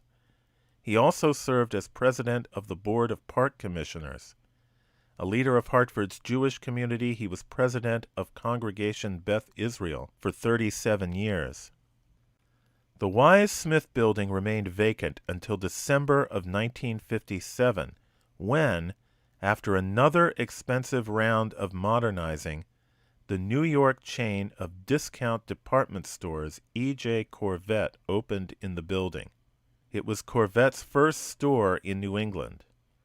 In the history of American retail, Corvette's and similar chains like Caldor displaced the earlier five and dime stores and preceded the later emergence of larger retail superstores like Walmart. The modernization of the building cost $3 million. There was a total interior remodeling, with floors retiled and a new lighting system and escalators. The project also involved major construction work, such as redesigning and strengthening the building's steel structural supports, constructing a new entrance on Pratt Street, and building a shipping and receiving dock in the rear where remnants of the old Roberts Opera House still stood, and for the first time the building would be air-conditioned. In 1961, the company erected a $500,000 three-level ramp garage behind the building. Corvette's closed its Hartford store in 1971, and for several years the future of the building was uncertain. In 1976, the building underwent a major facelift, being encased in brick to become American Airlines' new East Coast Reservation Center. Much of the building's original Art Deco decoration would be removed or covered over. With the start of the 21st century, American Airlines vacated the building, numbered 915 Main Street, which was eventually remodeled into apartments. During renovation work on the facade during this conversion in 2006, some architectural details between the windows were discovered, hiding underneath aluminum siding. These were now revealed to the city again after 3 decades. While much has been lost, the building at least does survive today. Like the growth of Sage Allen department store across the street, Wise Smith & Company started at the end of the 19th century with a single building in the midst of a block, and over a 30-year period of rapid expansion grew to acquire numerous neighboring properties. It occupied these, remodeled, and built new structures on the property, which it occupied, remodeled, and rebuilt to become a much larger store. Unlike its major rivals, Sage Allen and G. Fox, Wise Smith went out of business in the 50s, after less than 50 years in existence, and its successor, Corvette's, occupied the building for less than 15 years, closing in 1971. This meant that 915 Main Street's days as a department store ended about 2 decades before Sage Allen and G. Fox would finally close. It was still quite a record, so the next time you pass by this building, take a moment to recall the legacy of Isidore Wise, one of Hartford's greatest merchants.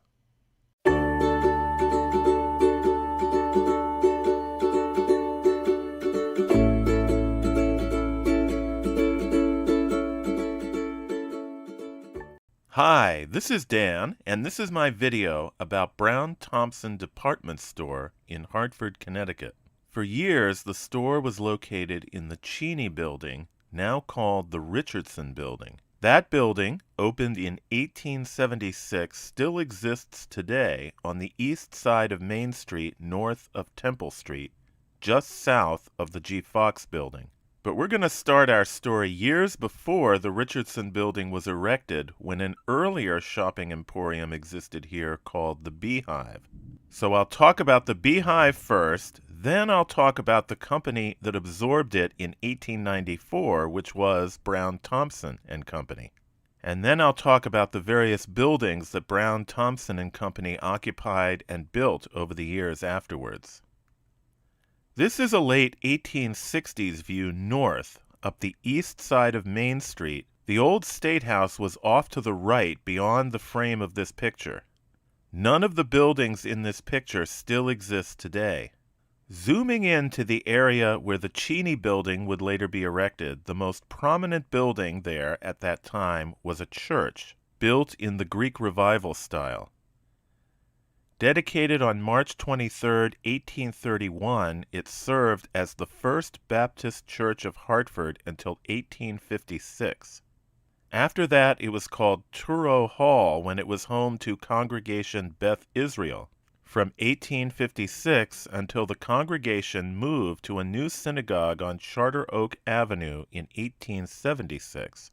That later synagogue building survives today and is now the Charter Oak Cultural Center. South of the church, on the corner of Temple Street, stood a dry goods store known as the Beehive. It was established in 1847 by B.P. Starr and Ralph Burkett under the name Starr, Burkett and Company. Initially, the store occupied only the building's north storefront, but over the years, the store would expand to occupy the entire building, and additions would be constructed in the front and rear.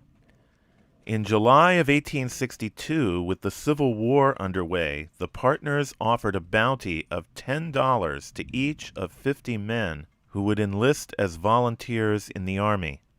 These men formed the Beehive Company that would end up comprising part of the 16th Connecticut Volunteer Infantry Regiment. Just 2 months later, the new regiment would suffer great losses at the Battle of Antietam.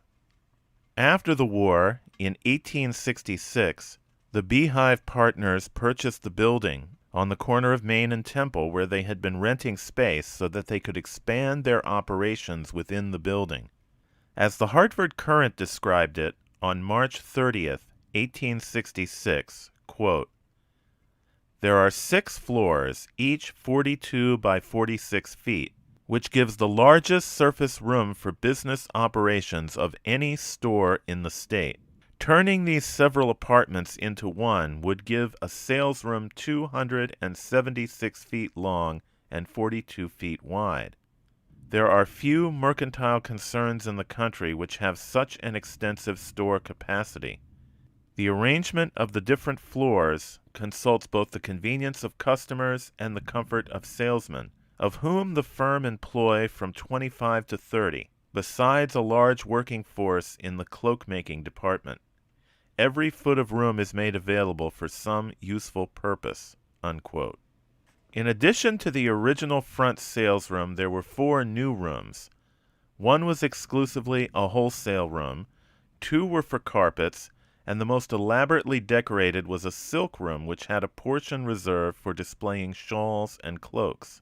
The silk room was connected directly to the main sales room by means of a balustrade stairway. On the lower level on the Temple Street side, there was also a new wallpaper room. The upper stories of the building had room for storage and space dedicated to carpet making, cloak making, and upholstery work. There were also 7 sleeping apartments for the young male employees of the store. Later that year, Mr. Starr retired, and the name of the partnership was changed to Burkett, Ives and Company. In 1871, the store expanded again to occupy even more of the building, including the corner storefront at Main and Temple Streets. Burkett died in 1874, and the firm name changed to Ives, Hamlin, and Ingram. A year later, though, disaster struck. At 3 o'clock in the morning of February 12, 1875, a fire was discovered that had started in the basement of the building owned by Alfred Ely that was located between the synagogue and the Beehive. Because of frozen hydrants, it took 20 minutes after firefighters arrived before they could get the first stream of water going. The fire quickly spread. The stores of W. M. Miller and R. Ballerstein in the Ely building were destroyed, and the neighboring Beehive building was also gutted. Ironically, Mr. Ballerstein's fire insurance rates had recently been raised due to the danger of fire from the neighboring synagogue building, which had been built of wood. He had reduced his coverage by $5,000 to offset the rate increase. Now his store was in ruins, and the old church building, considered a fire danger by the insurance company, was still standing. The Beehive's owners, Ives, Hamlin, and Ingram, calculated that they had lost $75,000 worth of stock. Also lost was $1,000 of samples that a silk drummer had been allowed to store in the building overnight. It was not long before a new structure was erected on the site of both the ruined buildings and the former church and synagogue. It was built by the Cheney brothers silk manufacturers of Manchester as an office and apartment building with retail space on the first floor. Originally called the Cheney Block, it is now called the Richardson Building after its famous architect H. H. Richardson. It is in fact an early example of his work in the architectural style that bears his name, the Richardsonian Romanesque, which features quarry-faced brownstone and prominent round-arched windows. In March of 1877, the building's first retail tenant opened shop in the corner storefront. It was a revivified beehive, reopening in the very same vicinity where it had first started 30 years earlier. The old partners Hamlin and Ingram had moved on, but John S. Ives continued in the newly formed partnership of Noose, Ives and Company. But a little over a year later, the store would have a new owner, William H. Bulkley, brother of the famous mayor of Hartford and governor of Connecticut, Morgan G. Bulkley. Under Bulkley's leadership, the store continued to prosper as one of Hartford's most popular retail establishments. It soon expanded to occupy the second-story hall above its first-floor salesroom. The store finally closed in 1894 when Bulkley retired and sold his entire stock to another store that also occupied space in the Cheney Building, Brown-Thomson and Company.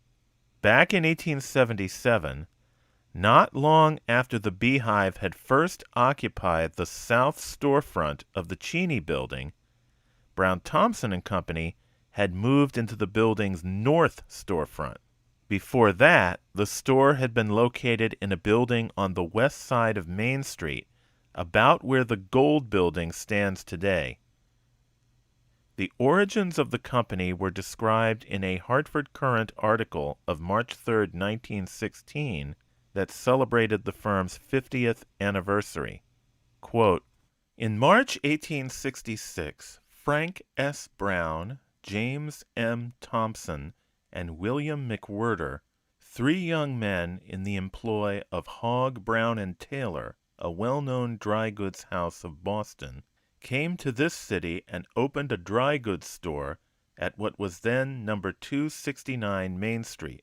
Various cities in the West had been considered, but while on a business trip here, Mr. McWhirter was favorably impressed and told his associates that he liked the looks of Hartford. Inquiries were made which developed the fact that this was a wealthy city, a good money center, and enjoyed a large trade from the surrounding territory. These reports, together with the ability to secure a suitable store, settled the matter. The store occupied the ground floor and the basement, having altogether about 4,000 square feet of floor space.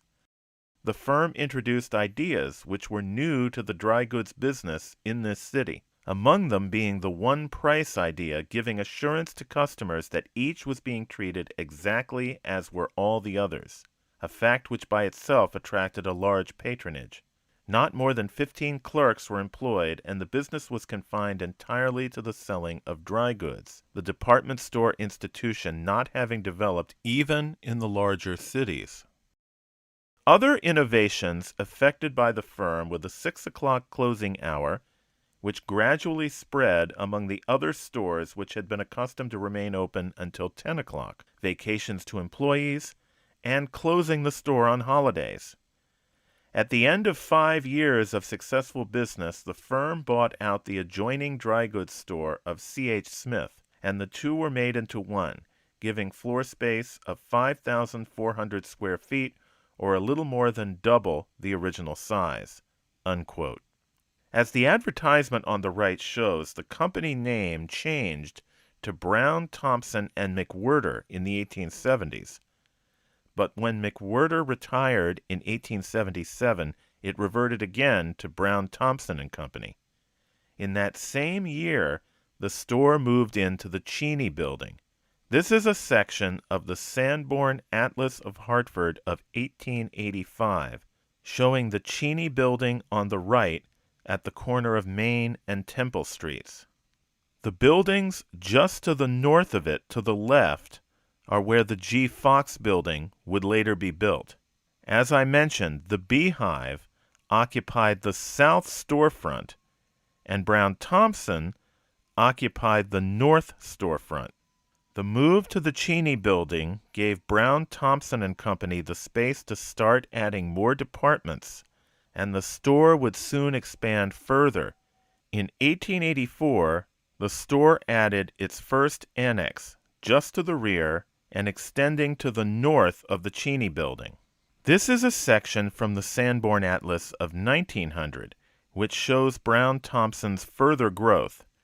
In 1890, the store expanded its annex southward to Temple Street, so that it now occupied all the space behind the Cheney Building. This long annex, designed by architect F.S. Newman of Springfield, had a vaulted ceiling and a gallery that ran around the interior and featured a cafe and restaurant. Brown-Thomson's main sales floor now covered over an acre of space. In 1894, after renting the space formerly occupied by the Beehive store, Brown-Thomson erected a 5-story building connecting the rear of the former Beehive to the 1890 Long Annex. In 1897, Brown-Thomson finally purchased the entire Cheney Building. The store would soon occupy the entire ground floor after the remaining 2 retail tenants moved out. One was David Strong's shoe store, and the other was the dry goods store I. Wise & Company, which would move across the street into a new building and take the new name Wise Smith & Company. The various sections that Brown-Thomson occupied in the Cheney Building and its various additions surrounded an inner court, which was covered over to become the center of the completed store. On the left is a 1930s view west up Temple Street. It shows the 1894 annex, located behind the old Beehive section of the Cheney Building. It also shows the Temple Street facade of the 1890 Long Annex, with its distinctive raised roof skylights. On the right is a 1910 picture of the east side of the Long Annex showing the initial 1884 section located northeast of the Cheney Building, and the 1890 extension that went southward to Temple Street. In the foreground, excavation is underway for a new building dedicated to the sale and repair of automobiles. Brown-Thomson began selling automobiles initially as an experiment around the turn of the century in connection with their bicycle business. It proved so successful that the store erected a building for repairing automobiles just east of their annex in 1904. It would have been just to the left, out of the frame of the picture on the right. Designed by Isaac A. Allen, Jr., it was a 2-story structure. The ground floor used for storage and parking autos, while an elevator could transport them to the upper floor for repairs. In the photo on the right from 1910, as I said, work had begun on an even larger automobile service building, which was completed in 1911. Also designed by Isaac A. Allen, Jr., the main floor was used for demonstrating cars for sale and for day storage of customers' automobiles. In the basement was the repair department and the machine shop. The upper floor was the sales room. When the building opened in 1911, Brown-Thomson were the agents for Cadillac, Lozier, and Stevens-Duryea automobiles. But by 1914, the company exclusively sold Cadillacs. By the 1930s, the company was selling Lincolns and Fords. The next major addition to Brown-Thomson came in 1917, when the store replaced its very first edition of 1894, shown on the left in 1910, with a 9-story addition shown on the right. Just east of the 1917 addition is the 1911 Automobile Service Building I just mentioned. A massive neon sign was placed atop the 1917 building in 1930. Beneath the name Brown-Thomson, it originally read, Lincoln and Ford Sales and Service.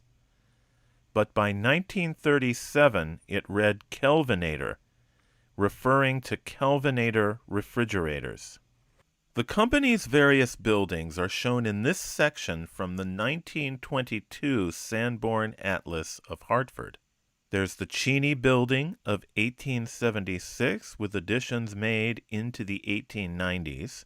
Then there's the 1890 addition to Brown-Thomson, which in later years came to be known for some reason as the Old Armory Building. Then there's the 1904 Automobile Repair Building, which was later converted into a paint shop.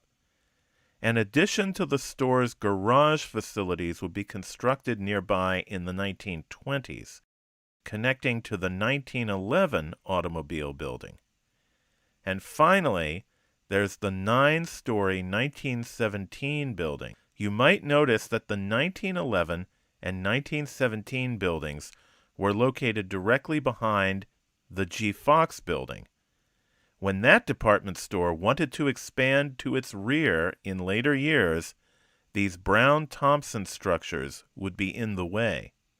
The 1917 addition to Brown-Thomson greatly expanded the store's retail space. Among the new features was an emergency room with a miniature hospital, cots, and a nurse in attendance. The partners behind the company had changed over the years. Brown retired in 1891, and Thompson retired in 1896. By the early 20th century, the partners were George A. Gay, Harry B. Strong, and William L. Ledger, but the business retained the name Brown-Thomson and Company. In 1930, it became a corporation, Brown-Thomson Incorporated, with George A. Gay as president and Harry B. Strong as vice president and treasurer. Strong, who'd become a partner in the 1890s, died in 1933.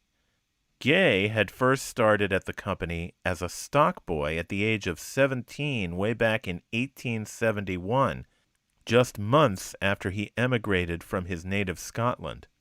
He became a partner 10 years later and became the senior partner when Thompson retired in 1896. Gay himself retired in 1934 after over 60 years with the company. When Brown-Thomson the store had incorporated in 1930, a separate corporation was formed called Gay and Strong to control the organization's real estate. In 1936, the neighboring G. Fox and Company department store purchased the realty holdings of Gay and Strong for $1.5 million, the largest real estate transaction in the history of Hartford to that time. This meant that G. Fox controlled the properties occupied by Brown-Thomson's. Now, Brown-Thomson continued to operate as an independent store for the next 3 decades, but its buildings were owned by G. Fox, and in the short term that meant that G. Fox could now undertake the removal of the 1917 annex to Brown-Thomson that was now in the way of G. Fox's expansion plans. The building would not be torn down. Instead, the 1890 Brown-Thomson annex, also known as the Old Armory, would be demolished. Then, the 1917 building would be moved 125 feet south, coming to rest behind the Cheney building and allowing G. Fox to expand in its place. On the left is a picture of the 1917 building in its original location, east of G. Fox and west of the Brown-Thomson Automobile Service Building. On the right is the same area, located along Talcott Street, after the building had been moved and G. Fox was building its own addition in its place. The moving of the Brown-Thomson building, which took place in 1937, was famous at that time as a feat of engineering.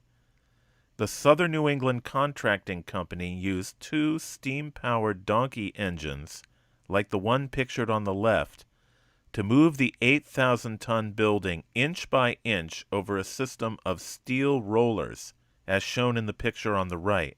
Amazingly, the store remained open to customers throughout the process, with water, gas, and electric services provided through flexible pipes. On the left is the view west up Temple Street towards Main Street from circa 1930 that I showed earlier. On the right is a picture of the same area after the 1890 building had been demolished and the 1917 building had been moved south towards Temple Street. On the left is a picture of the south side of the 1917 building just after it had been moved, but before it was patched up. A new 4-story section would soon be constructed that would extend the building the rest of the way to Temple Street. And this is a photograph of the area today.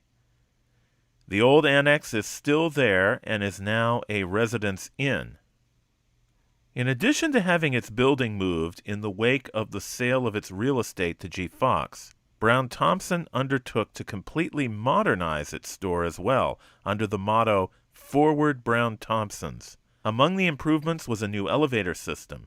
Brown-Thomson continued in business for another 32 years. In 1948, when the store celebrated its 82nd anniversary, the Hartford Courant noted that there were a number of employees still working there who remembered Mr. Brown and Mr. Thompson, who had retired back in the 1890s. One of them was 86-year-old Henry Chapman, who had started the shoe department when he was hired by Mr. Thompson and was still there 58 years later. Brown-Thomson closed down in 1969 when the store, which had been in business 103 years, was completely absorbed into G. Fox & Company. The Brown-Thomson building would eventually be redeveloped for commercial use in 1978. One tenant of the renovated building, occupying the old Beehive store space in the north section, was a restaurant that revived the name Brown-Thomson & Company. The Brown-Thomson restaurant continued for the next 17 years before expanding and reopening in 1997 as City Steam Brewery and Cafe. Brown-Thomson was considered to be Hartford's first great department store, expanding to a large size several years before its major rivals, and spearheading the development of the section of Main Street that would come to include the large stores of Wise Smith, Sage Allen, and G. Fox. While many of the additions the store built over the years have been lost, the great facade of the Cheney Building, created by H. H. Richardson 150 years ago, survives today as one of Hartford's greatest architectural landmarks. If you enjoyed this video, please consider subscribing to the channel, hit the like button, leave a comment, and as always, thanks for watching.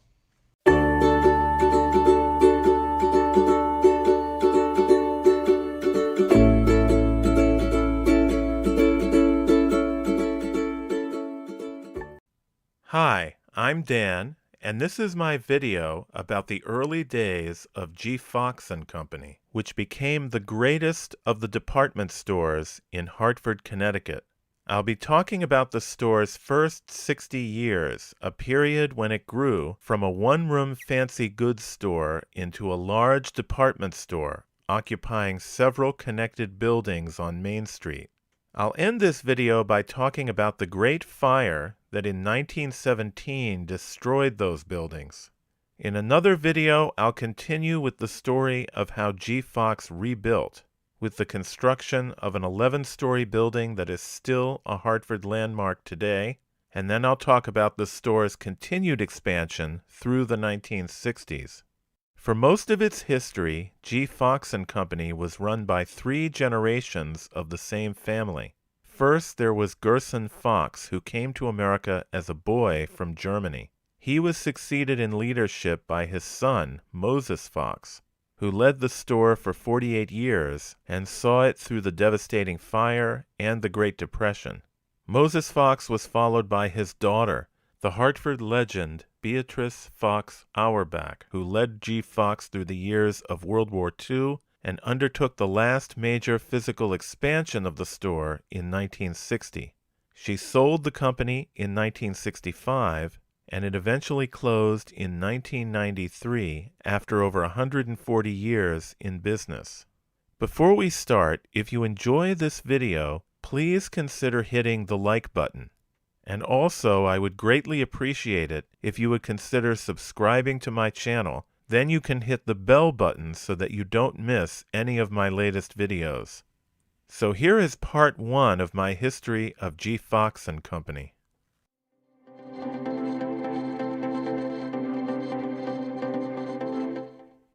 So let's start back with Gerson Fox. A Jewish immigrant from Bavaria, he came to Hartford in 1830 and began business as a peddler. He eventually started a store in the 1840s at 126.5 Main Street with his brother Isaac under the name I and G. Fox. They sold fancy goods, which included notions and general merchandise. Isaac soon moved to New York, and Gerson continued the store, moving further up Main Street to a location just south of Christ Church.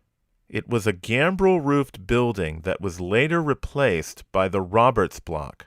When the Roberts Block was about to be built in 1866, Fox moved across the street to 412 Main Street in the Averill Building. This was an old building which I'll talk about more in a few moments. In 1881, G. Fox moved just south of the Averill Building into a new 4-story building erected just north of the Cheney or Brown-Thomson building. As shown in the picture on the left, the 1881 G. Fox & Company building replaced an earlier building on the site that had once been the home of lawyer Cyprian Nichols. It had been one of the earliest brick houses erected on Main Street. The 1881 Fox building, erected for $65,000, was designed by architect J. Bachmeyer. It was built of Philadelphia pressed brick with Ohio stone trimmings and was surmounted by an elaborate metallic cornice. As was typical for a dry and fancy goods store of the time, the G. Fox store initially only utilized the basement, first floor, and half of the second floor, with the remaining space being rented out for offices. G. Fox would only take over the entire building in 1886. Sadly, Gerson Fox did not live to see this growth, as he had died in 1880, just before the building was completed. G. Fox & Company was taken over by his son, Moses Fox. Born in 1850, Moses had left the Brown School at the age of 13 to join his father in the business. The company would grow substantially during his many decades in charge. The 1881 building went through substantial alterations in 1890 to designs by the architectural firm of Cook, Hapgood and Company. Among the modernizations was the installation of an Otis elevator. As the Hartford Courant newspaper reported on July 4, 1890, describing the interior, quote, "The aisles on the floor are wide, the seats attractive, and the heating pipes are carried under metal footrests so that in the winter ladies can be comfortably warmed while shopping. A luxurious drinking fountain is set near the elevator, and the easy and handsome staircase is also close at hand. An entirely new feature in these alterations is the spacious bay window of plate glass in the second-story front, consisting of 3 projecting sides, 11 feet wide and 12 feet high. The large lights will be pivoted so as to be readily opened in hot weather." Unquote. The store would soon expand to the north, Back in 1881, what would become the Main Street frontage of the G. Fox building we know today was occupied by three structures. One was the Fox building I just talked about. Next north was the Averill building, which had been the home of G. Fox from 1866 to 1881. The building was actually two houses built circa 1824 that had been joined together and converted into commercial space. In 1881, the lower floor had been remodeled, with the George O. Sawyer dry goods store in the center storefront occupying half of each house. North of the Averill building was a four-story brownstone building known as Owens Block or the Metropolitan Building. It contained stores below and a boarding house above. From 1878 to 1881, its north storefront had been home to Pratt and Baldwin Mourning Goods. Since 1865, the building had been owned and rented out by Talcott and Post, who had a dry goods store at the corner of Main and Pratt Streets. In 1881, Talcott and Post split up, with C.M. Talcott continuing the dry goods business at Main and Pratt, while William H. Post brought the former partners' carpets, curtains, and wallpaper business to the Metropolitan Building.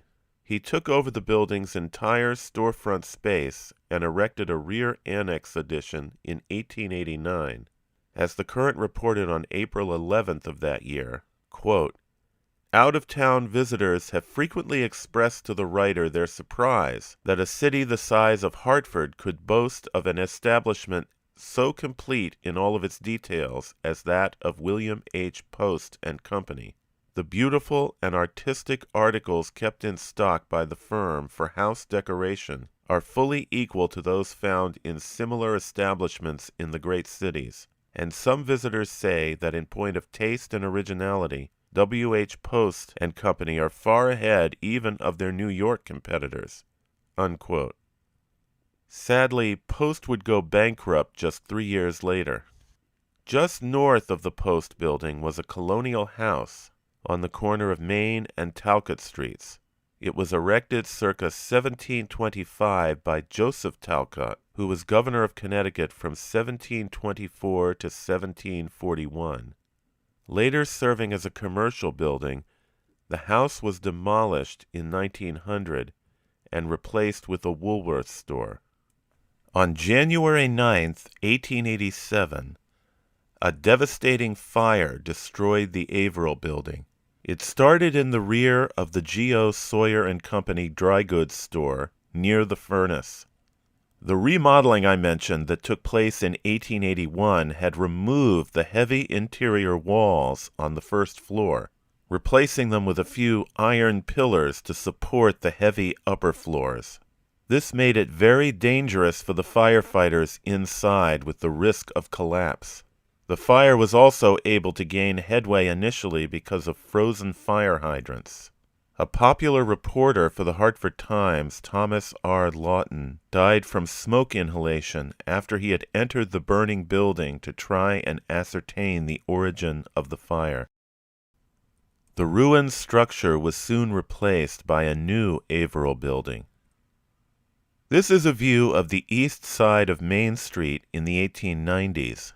North of the Cheney building, it shows the 1881 G. Fox building I've already talked about. North of that was the new Averill building, designed by J. G. Glover of Brooklyn, and had an Oddfellows Hall on the upper floor.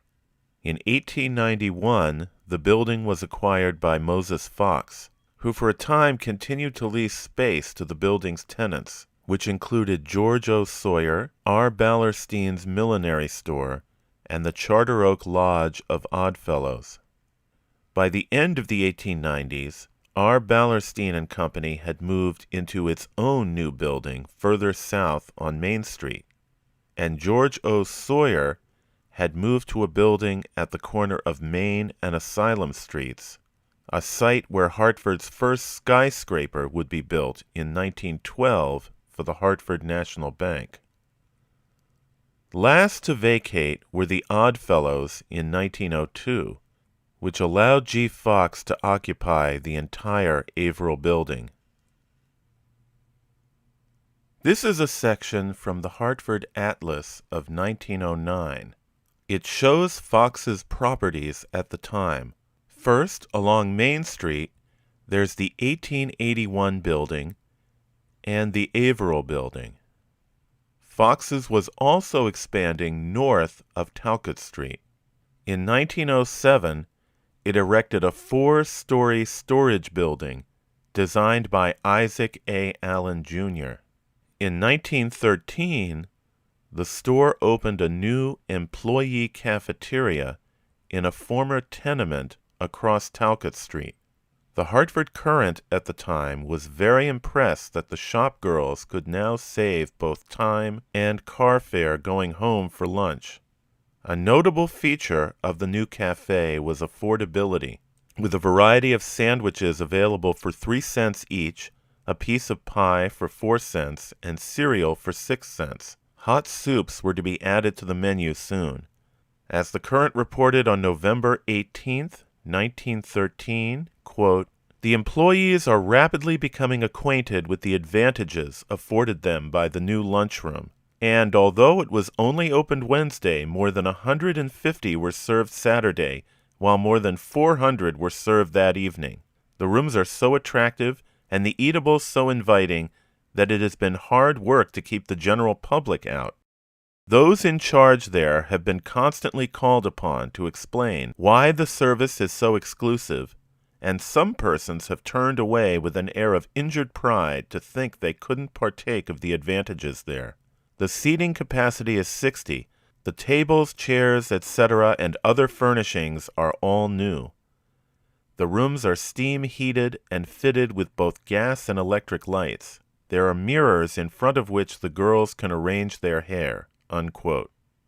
While G. Fox had been expanding into the Averill building, there had also been some changes just to the north in the William H. Post building. This 1890s view shows the 1881 G. Fox building, the Averill building, and the Woolworth store that had replaced the Talcott House. Next door, the William H. Post Carpet and Home Furnishings store went bankrupt in 1892. 2 years later, Post would start a new store, the William H. Post Carpet Company on Asylum Street. The former Post building was taken over by a new company, Neal, Goff and Inglis. They started in a similar line of business to their predecessor, but soon introduced a line of furniture and later expanded to include dry goods and women's garments. The store also experienced a damaging fire on November 4, 1894. The Metropolitan Boarding House was still operating on the building's upper floors. In a dramatic scene witnessed by the crowd below, 2 women who'd escaped the burning building through a skylight were able to climb across the roof of the Averill building, all the way to the edge of the neighboring G. Fox building. They were eventually rescued through the Averill building's attic. The Neal, Goff and Inglis Company rebuilt after the fire, eventually coming to occupy all 5 floors of the building and constructing a rear addition in 1897. When the luxurious Allen House Hotel at the corner of Asylum and Trumbull Streets was remodeled in 1898-99, Neal, Goff and Inglis had the contract to provide all of the furniture, carpets, and draperies, including those of the sumptuous Moorish Room, which was one of the hotel's highlights. In 1913, in a $500,000 real estate transaction, G. Fox acquired the building and the entire stock of Neal, Goff and Inglis. Fox's sold off the stock in a massive sale. Plans to erect a new 10-story building on the site were never carried out, but G. Fox did occupy the entire 4-story building. G. Fox now had a contiguous storefront of approximately 175 feet along Main Street. In 1910, the roof of Fox's 1881 building was raised, replacing the old decorative cornice with a full fifth floor. G. Fox was going from strength to strength, but disaster struck on January 29, 1917. Another fire on a cold night in the dead of winter would destroy the store's Main Street buildings and cost the company about $750,000 in losses.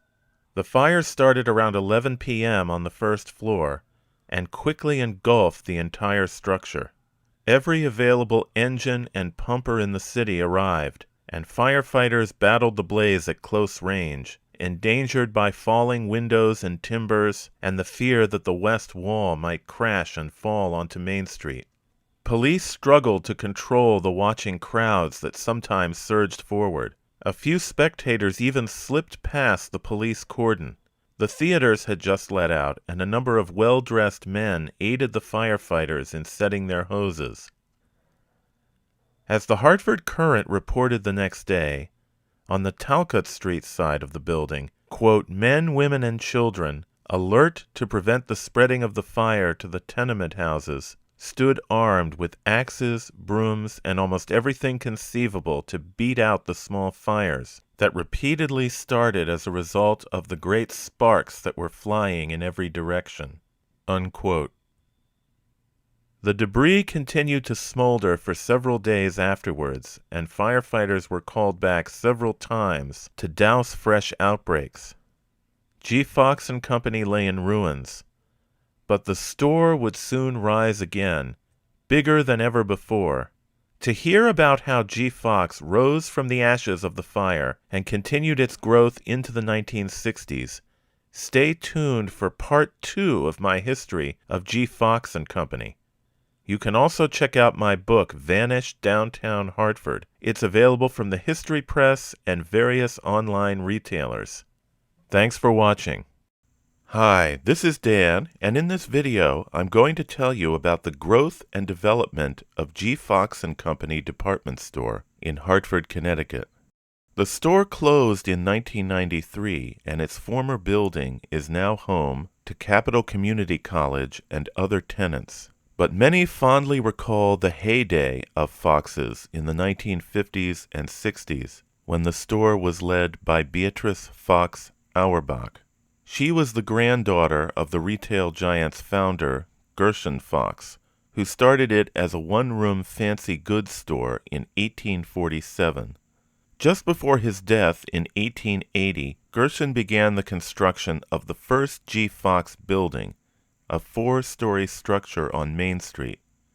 Under the leadership of his son, Moses Fox, the company developed into a full department store, occupying 3 contiguous buildings along Main Street, with a warehouse building north of Talcott Street.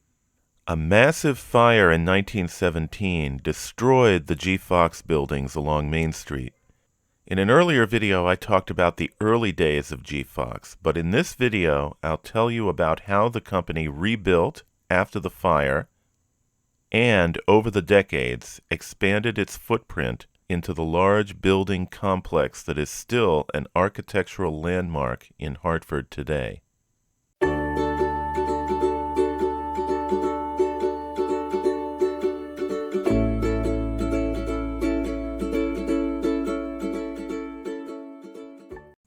In January of 1917, G. Fox & Company lay in ruins.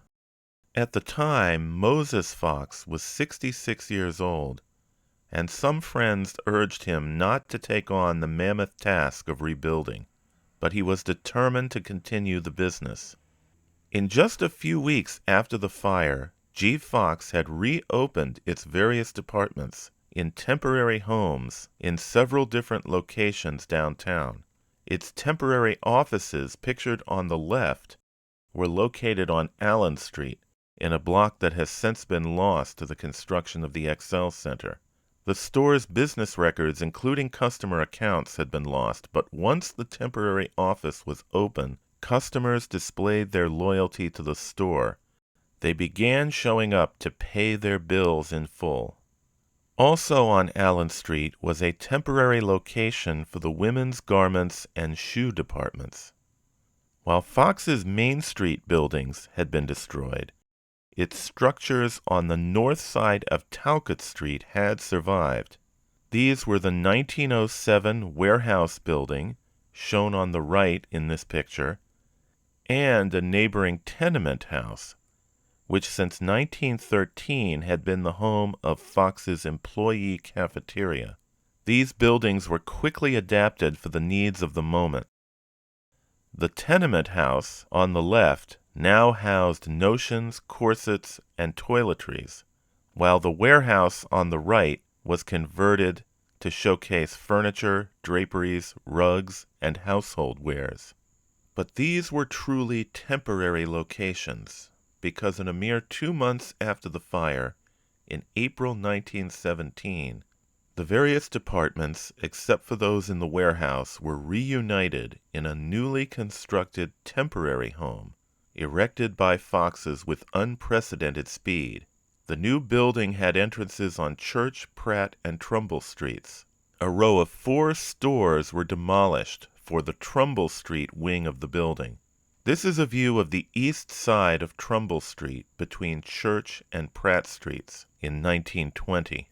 It shows the west facade of the building that Fox's had erected just 3 years earlier, which is also shown in this section of the Hartford Atlas of 1917, representing it just after it had been built.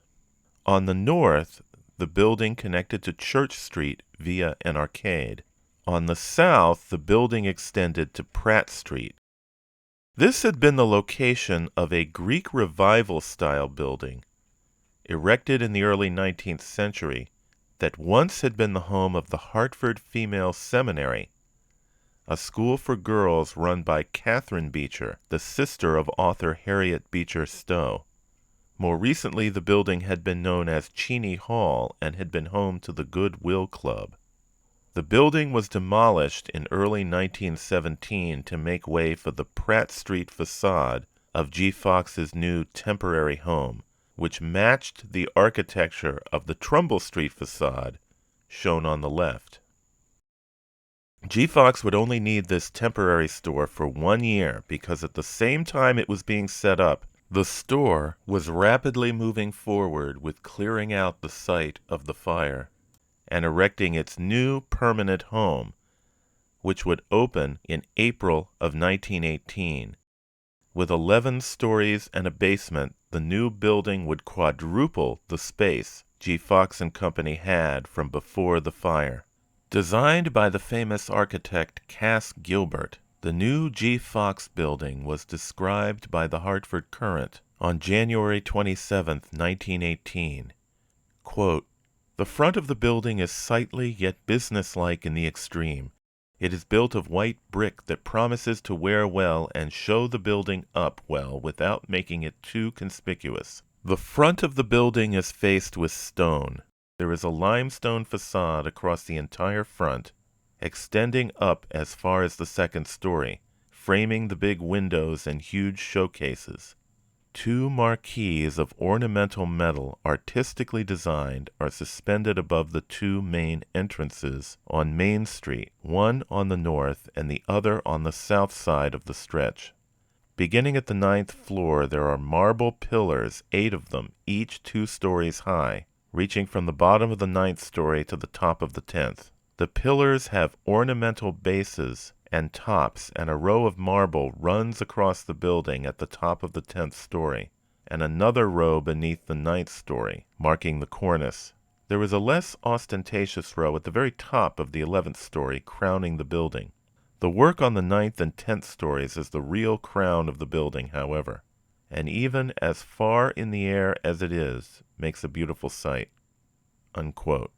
The building had an L shape to accommodate the adjacent Woolworths building, which had survived the fire. Originally, the 8th floor of the G. Fox building housed offices, and the upper floors were stock floors, with the customer restaurant on the 11th floor. The building was served by 8 passenger elevators and 3 service elevators. This is a picture from the Hartford Courant showing one of the floors before anything was placed in it. Within months, though, the store was open for business. On April 11th, 1918, the Courant described, quote, one of the largest crowds that has ever entered a Hartford business establishment. Men as well as women and children packed the aisles all day long while the elevators were jammed at every trip to their full capacity of 20 passengers. Although a swarm of eager patrons rushed into the large store when the doors were first opened for business, the number tripled during the afternoon. So great was the rush that men were stationed at the elevators to see that they were not overtaxed. The schedule of each floor once a minute was maintained without difficulty. But even then, countless numbers flocked up and down the stairs, viewing the sights as they went along from floor to floor. The crowd seemed to delight in ascending to the mezzanine floor to look upon the full array of the main floor, with its army of clerks working smoothly and efficiently in attending to the wants of the patrons. From this floor, the magnitude of the main floor and a realization of the massiveness of the new plant could be gained." Unquote.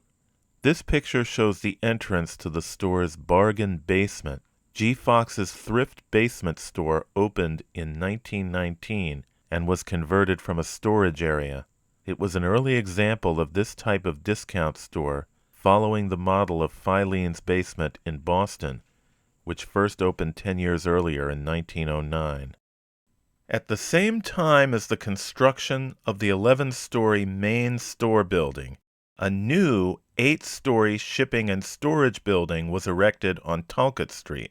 It replaced the older tenement house and connected to the 1907 storage building. An underground tunnel connected under Talcott Street to the warehouse building. The new storage building included a new employee cafeteria, which was much larger than the first dining room opened back in 1913. 2 years after the new building opened, G. Fox was officially incorporated in 1920. A major modernization of the store began in 1928 and continued despite the onset of the Great Depression. The picture on the left shows the building before the changes, and the picture on the right after the changes. First, the rear half of the 11th floor, which had been left open as a roof garden in 1918, was completed and enclosed. Executive and clerical offices then moved from the 8th to the newly expanded 11th floor, which opened up the 8th floor for selling space. Redecoration and modernization of all store selling spaces followed. The 3rd floor in 1931, the 2nd, 4th, 5th, and 6th floors in 1932. During 1933 to 4, the building was air-conditioned, and the street level and basement were rebuilt and modernized. There were new entrances, new display windows, and the original 2 entrance marquees were replaced by the now iconic new marquee across the entire Main Street front of the store. The interior redecoration was the work of Taussig and Fleisch of Chicago, store designers and architects who had done the original layout in 1918 and would continue to design the G. Fox store's additions and modernizations for decades. The 1930s redecoration created the Art Deco interior that was beloved by generations of shoppers. There were new floor coverings, modern fixtures, indirect lighting, and new elevators capable of carrying 1,500 people an hour, equipped with automatic signal control and power-operated doors. The basement acquired a terrazzo floor and a luncheonette that would serve 3,000 meals a day. This required the excavation of a second basement under it for dishwashing equipment. The new all-electric kitchen, which served both the luncheonette and the employee dining room, was installed in the warehouse building. By that time, the adjacent warehouse facilities on the north side of Talcott Street had also been greatly expanded to plans by the Abbott Merck Company, industrial engineers of New York. These are views west up Talcott Street showing the new warehouse building under construction in 1930. It replaced the old 1907 structure and had 8 stories and 2 basements. At the same time, the old warehouse section was connected to the main G. Fox building over Talcott Street by a decorative bridge that has also become an iconic landmark of Hartford architecture. The enlarged warehouse had 600,000 square feet of storage and service space and housed the employee cafeteria where 1,000 were served daily. There was also a vault for the climate-controlled storage of 15,000 fur coats. Belt conveyors carried merchandise along the tunnel underneath Talcott Street. By the mid-1930s, the front facade of the G. Fox buildings had reached the form that is still familiar today. The next phases of expansion would affect the rear or east of the building. In 1936, in the largest real estate transaction in Hartford history at that time, G. Fox acquired the neighboring Brown-Thomson department store for $1.5 million. That store continued to operate as an independent unit in the Cheney building. The sale, however, allowed G. Fox to move an annex of Brown-Thomson, located just east of the G. Fox building, out of the way to allow G. Fox to build its own addition. The picture on the left shows the 9-story Brown-Thomson addition just before it was moved 125 feet to the south in 1937. With that feat of engineering accomplished, construction could begin on the new Fox addition as shown in the picture on the right. Erected in 1938 at an estimated cost of $1 million, it was 12 stories, the 12th floor being partly enclosed and having a terrace. One of the most notable features of the 1938 expansion was the installation of new escalators. The store's very first escalators had been installed in 1934 and only covered the first 2 floors. The new escalators now went from the basement to the 7th floor. It was the longest ride of any system of escalators in New England at the time. The Current declared that they represented the acme of modern vertical transportation. There were 8 up and 8 down and could transport the entire population of the city at that time in 2 hours. Sadly, Moses Fox would not live to see the opening of the enlarged store. At the start of 1938, he passed away. He had remained in control of the company, and at 88 still arrived at 7:30 a.m. each morning. Under his leadership, G. Fox & Company had survived the fire of 1917 and 20 years later had embarked on a major modernization that had continued despite the onset of the Great Depression. The company would now be led by his daughter, Beatrice Fox Auerbach, who would continue to develop G. Fox, which became the largest privately owned department store in the country. Soon after becoming president of G. Fox, Auerbach established the Moses Fox Club to honor employees who had been with the store for 25 years or more. She was a hands-on leader who frequently walked the store's sales floor and greeted employees by their first names. She introduced many retail innovations and labor reforms and established regular family circle luncheons to maintain a familial atmosphere. A progressive employer in the 1940s and 50s, she provided opportunities for advancement for African Americans in both sales and executive track positions. She also continued to adapt the physical space of the store. In 1939, the Connecticut Room opened. It was the store's more formal restaurant for customers. Its decorative theme, displayed in murals painted around the nearly circular room, was Connecticut in 1847, the year that G. Fox had first opened. Sentinel Hill Hall, an auditorium on the 11th floor, first opened in 1940. Named for the hill that stood in colonial times in the vicinity where G. Fox would be built, it was dedicated to the women of Connecticut, and women's groups could apply for free use of the hall.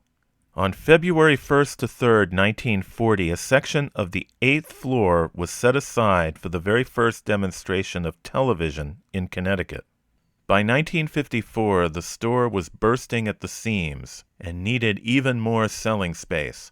Offices on the 10th and 11th floors were transferred to the upper levels of the neighboring Cheney building, freeing up 40,000 square feet of additional sales space. A thorough modernization of the store followed. with the departments being reorganized. The mezzanine was extended across the entire width of the main floor, giving 3,000 more square feet of selling space. Escalators were extended from the 9th to the 11th floor. The store's last major expansion began in 1959. It would cost $8 million and give G. Fox a total of 1 million square feet of selling and storage space. Mrs. Auerbach said that the expansion program was, quote, simply a concrete affirmation of my faith in the future of Hartford as a major commercial center for New England, unquote. This aerial view shows the store's various buildings and the planned areas of expansion. There's the original Cass Gilbert designed Main Street front of 1918, the Brown-Thomson addition that was moved in 1937 to make way for the 1938 G. Fox addition, and the 1918 and 1930 service buildings. The service building would be expanded on the Market and Morgan Street sides with a new receiving platform and delivery facilities, and the store itself would be extended all the way to Market Street. Also to be expanded was the Market Street parking garage. The garage, erected on the former site of the Brown School, was first opened in 1953. This picture shows the garage in the 1950s. Across Market Street, just west of the garage, was the Talcott Street Congregational Church, which was home to Hartford's oldest African-American congregation. In 1953, the church merged with Mother Bethel Methodist Church to form Faith Congregational Church, and the following year the congregation moved out of the Talcott Street Church, which would eventually be demolished for the expansion of G. Fox. 2 floors were added to the parking garage in 1960. This photograph shows the expanded G. Fox garage. It also shows the Market Street addition to the store and to the service building. As I mentioned, the service building was also expanded on the Morgan Street side, and the main store was expanded east to Market Street. These photos show the construction of that rear addition, which included a new multi-level bridge above Talcott Street that connected it to the service building. The view east down Talcott Street on the left shows the new bridge under construction. This aerial view shows all of the 1960 additions: the one to the store, the new bridge, the expansion around the old service building, and the enlarged parking garage, which is now the Morgan Street garage. In 1965, 3 years before her death, Miss Auerbach sold G. Fox to May Department Stores of St. Louis for $41 million. It was no longer economically feasible to pass the store on to another generation. At the time of the sale, Fox's had reached a size of 942,000 square feet and had more than 3,000 employees. The new owners would pursue new policies, like opening branch stores in the suburbs. The original G. Fox store closed in 1993, but the 1918 G. Fox building, with its numerous additions into the 1960s, survives today. Before I end this video, I have to mention the tradition of G. Fox's holiday decorations, most memorably the Christmas Village that was put up each holiday season above the store's marquee. A holiday tradition, it consisted of models of landmark Connecticut buildings constructed by John Oldham Studios of Wethersfield. These are pictures of the original Christmas Village of 1959, which was replaced by a new one in the mid-1960s. If you enjoyed this video, please consider hitting the like button. You can also subscribe to the channel, and if you haven't watched it yet, please check out part 1 of my history of G. Fox. Thanks for watching.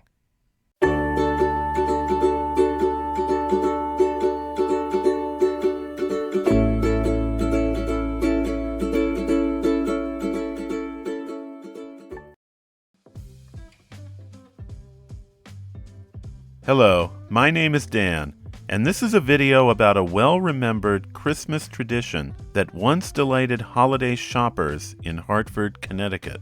For many years, the marquee above the Main Street entrance to the G. Fox & Company department store was decorated with a Christmas village featuring scale recreations of iconic buildings from Connecticut's history. Lit up each night with lights until 11 p.m., the Christmas Village, together with the store's elaborate holiday window displays, gave shoppers unforgettable memories of the city and of the store that, under the leadership of Beatrice Fox Auerbach, was the largest privately owned department store in the country at that time. The G. Fox building was erected in 1918, but the long front marquee was not added until the early 1930s. Different holiday displays graced the marquee over the years, such as this one from 1957, which featured large candles and wrapped Christmas presents. But in 1959, the Christmas Village made its debut. Nostalgia for old-time New England had long been a feature of G. Fox's marketing and promotion. Back in 1939, the store had opened its restaurant called the Connecticut Room, which featured murals on the theme of Connecticut in 1847, the year G. Fox & Company first opened as a small fancy goods store. Like the later Christmas Village, the murals depicted Connecticut landmarks. These included the Wadsworth Athenaeum, the First Church of Christ in Farmington, and many others. The Marquis's Christmas Village would continue this tradition of depicting classic 18th and 19th century buildings, but also had a modern touch with the inclusion of a miniature version of one of G. Fox's distinctive blue delivery trucks. This picture shows a toy version of one of their delivery trucks from the early 1950s. There were actually two Christmas villages over the years. The original village of 1959 featured 7 buildings. 6 were reproductions of Connecticut landmarks, and the other was a general store not based on a single particular model. There was some minor reshuffling of the order of the buildings over several Christmases. In 1961, an old-fashioned candy store was added, along with 15 new figures of townsfolk designed by Harriet Fox of Canton, Connecticut. The village display itself was designed by artist Henry Rosenthal and was backed by a landscape painted by Wayne B. Morrill of Hartford. The actual buildings were constructed by John Oldham Studios of Wethersfield. By 1962, though, the buildings had been suffering the effects of time and a snowstorm. The village then disappeared for 5 years, but the public had loved it so much that in 1967 it returned with all new buildings. Again constructed by John Oldham Studios, this time there were only 5 structures, but additional landmarks like Mystic Seaport and West Cornwall's Covered Bridge were featured in the painted landscape backdrop. I'm not sure exactly how many more years the new village was displayed until it was eventually retired. So what were the historic structures recreated for these 2 iterations of the Christmas Village? As I mentioned, the original village had 6 historic recreations. In that first year, the building on the far left was the Commodore Charles Green homestead, which is located on Old Main Street in South Windsor. Built around 1850, the house is an example of the Gothic Revival style and was designed by Alexander Jackson Davis, the original architect of the Wadsworth Athenaeum in Hartford. Next to the greenhouse was the G. Fox & Company truck I already mentioned. The next building was the brick gable-roofed home of Osbert Burr Loomis in the town of Windsor, a portrait painter and a founder of the Loomis Chaffee School. Osbert Burr Loomis was a member of the prominent Loomis family, which erected a number of brick houses in the Greek Revival style in Windsor in the 1820s and 30s. Next to the Loomis house was a recreation of the gambrel-roofed colonial house erected by the wealthy merchant Joseph Webb on Main Street in Wethersfield in 1752. It was in this house that George Washington met with the Comte de Rochambeau in 1781, and the two generals began planning the military campaign that would end with victory at Yorktown a few months later. The Webb House was painted white when the G. Fox Christmas Village was constructed. Later, around the time of the bicentennial, the real house in Wethersfield was repainted red.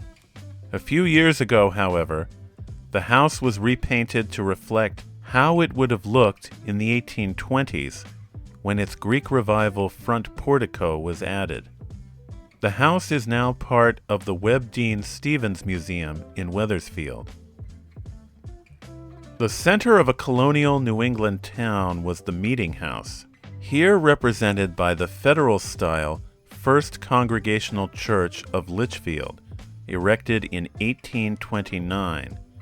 The original building was later moved aside in 1873 to be replaced by a Gothic-style church, but in 1929 the Gothic church was torn down and the original 1829 building was restored to its former location, where it is still in use today.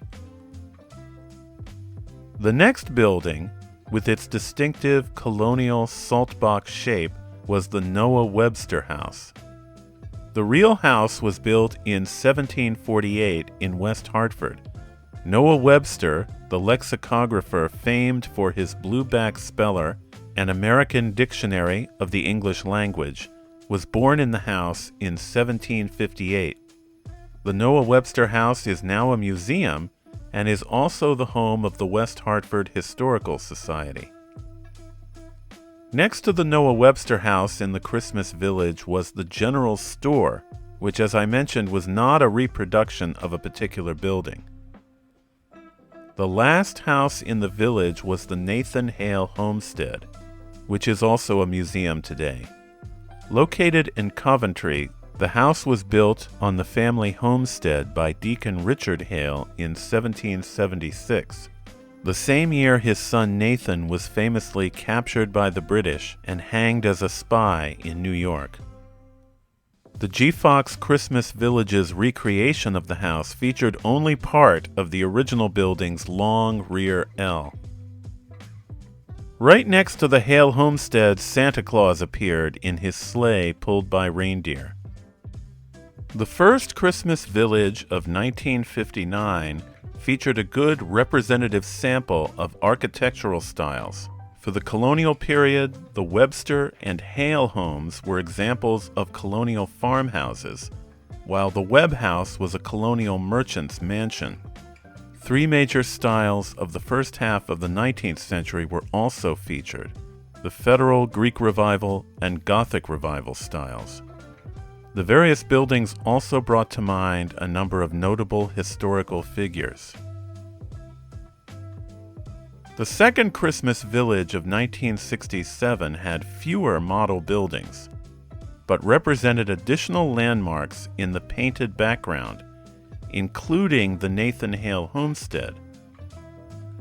The village church featured this time was the 1826 Congregational Church in North Cornwall, also called the North Cornwall Meeting House.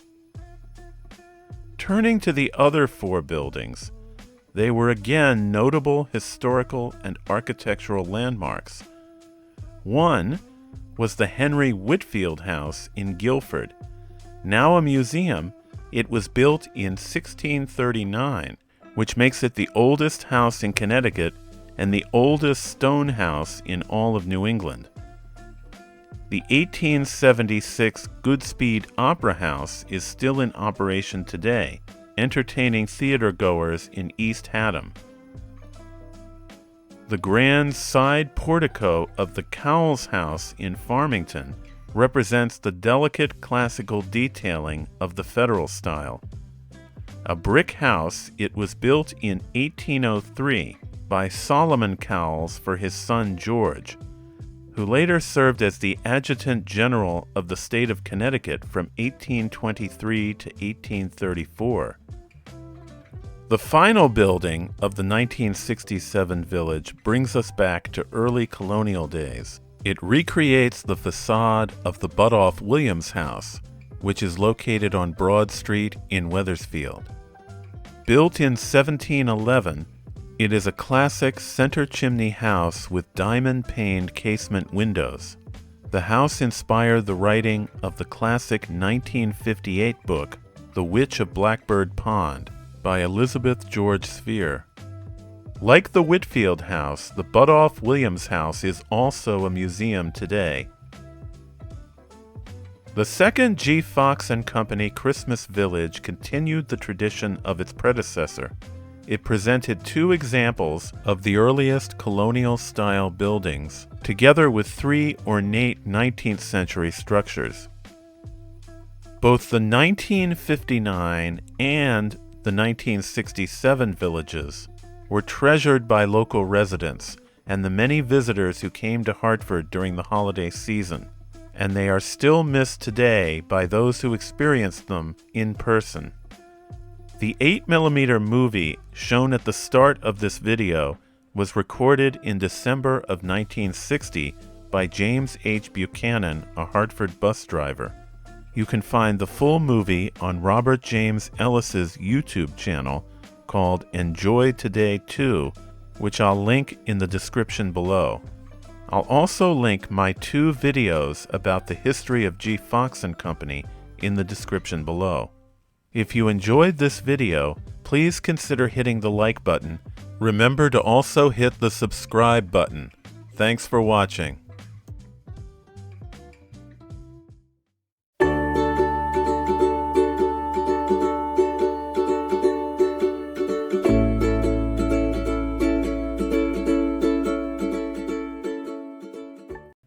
Hi, my name is Dan, and in this video, I'm going to talk about the branch of Lord & Taylor department store that existed for 30 years at Bishop's Corner in the town of West Hartford, Connecticut.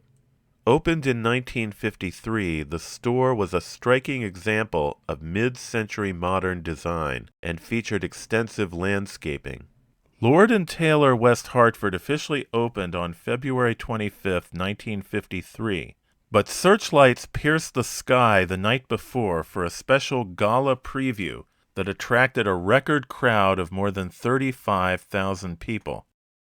Earlier that day, the ribbon was cut by Mrs. John Lodge, wife of the governor, and there was a press luncheon for about 400 guests in the employee cafeteria on the third floor. All available town police, including 30 foot patrolmen, 6 cruisers, and 30 auxiliary police, were called upon to handle the heavy vehicle traffic, which at one point was backed up as far south as Town Hall. Apple blossoms flanked the entrances, and the interior of the store was decorated with roses and papier-mâché figures of peacocks encrusted with jewels and displaying placards declaring, "We're proud as peacocks to be in West Hartford." The arriving crowds were sprayed with Lanvin's famous Arpège perfume. Dorothy Shaver, president of Lord & Taylor, greeted customers at the main entrance during the first hour of the preview. Also in attendance were several noted fashion designers who had traveled aboard a special 10-car streamliner from New York for the opening. 20 models wearing the latest fashions circulated through the throng. This was a glittering moment in West Hartford history, and it certainly represented a dramatic change for a part of town that had previously been a dusty country crossroads. Bishop's Corner, which in 1953 was still being referred to in the plural as Bishop's Corners, is located at the intersection of Route 44, Albany Avenue, and North Main Street in West Hartford. As shown on this map, the area is extensively built up today, but at the start of the 1950s there were far fewer businesses, and the area still had a rural feel. Residential development was proceeding rapidly, however. There was growing pressure for commercial expansion around this major intersection, although the expansion wouldn't take place without significant opposition by some local residents. The section south of Albany Avenue and west of North Main Street was the first of the four corners to be developed in the 1950s. This development included the Lord Taylor store as well as an adjacent office and shopping center, which was constructed around the same time. Both of these buildings still exist today, but they now have a different appearance, having undergone several successive remodelings. The former Lord Taylor building is now divided among several different businesses. In this video, I'll start by describing what the property was like in the 1930s and 40s, before the construction of Lord Taylor. Back then, there was a dairy restaurant, and pony rides were available in the summer. I'll next talk about some of the attempts by local residents to block the commercial development of the site, before I move on to the construction of both Lord Taylor and the adjacent shopping center. Next, I'll show what the department store was like back in the 1950s. Both the exterior and interior of the store were extensively documented at the time by a commercial photographer, and these images are now in the public domain at the Library of Congress. I'll end the video with a little before and after montage, so you'll want to watch to the end of the video to check that out. Also, if you enjoy this video, don't forget that in the column below where the video plays on YouTube, you can hit the like button, you can subscribe to the channel, and you can also support the channel by using the Super Thanks feature.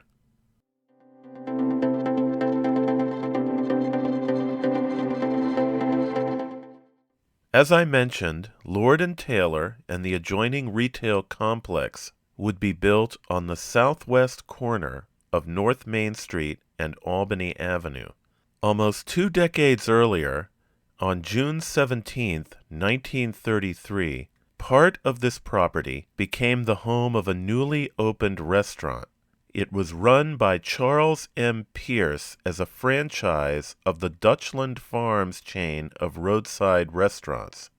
Dutchland Farms was started in 1897 by Fred F. Field in Brockton, Massachusetts, as a dairy farm with an internationally recognized herd of prize-winning cattle. In the late 1920s, the company started opening dairy stores that quickly expanded into restaurants. Dutchland Farms locations were easily identifiable for motorists by their signature orange roofs and decorative windmills. In 1930s New England, Dutchland Farms competed with rival chain Howard Johnson's, which eventually acquired the Dutchland chain, including the orange roofs, in 1940. By that time, there were 8 Dutchland Farms restaurants in Connecticut, with Pierce operating the franchise locations in West Hartford, East Hartford, and Farmington.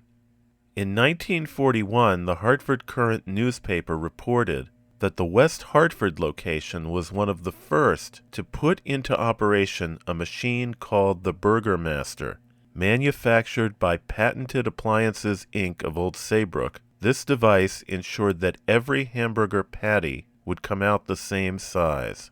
Sadly, in 1942, Pierce filed a petition for bankruptcy.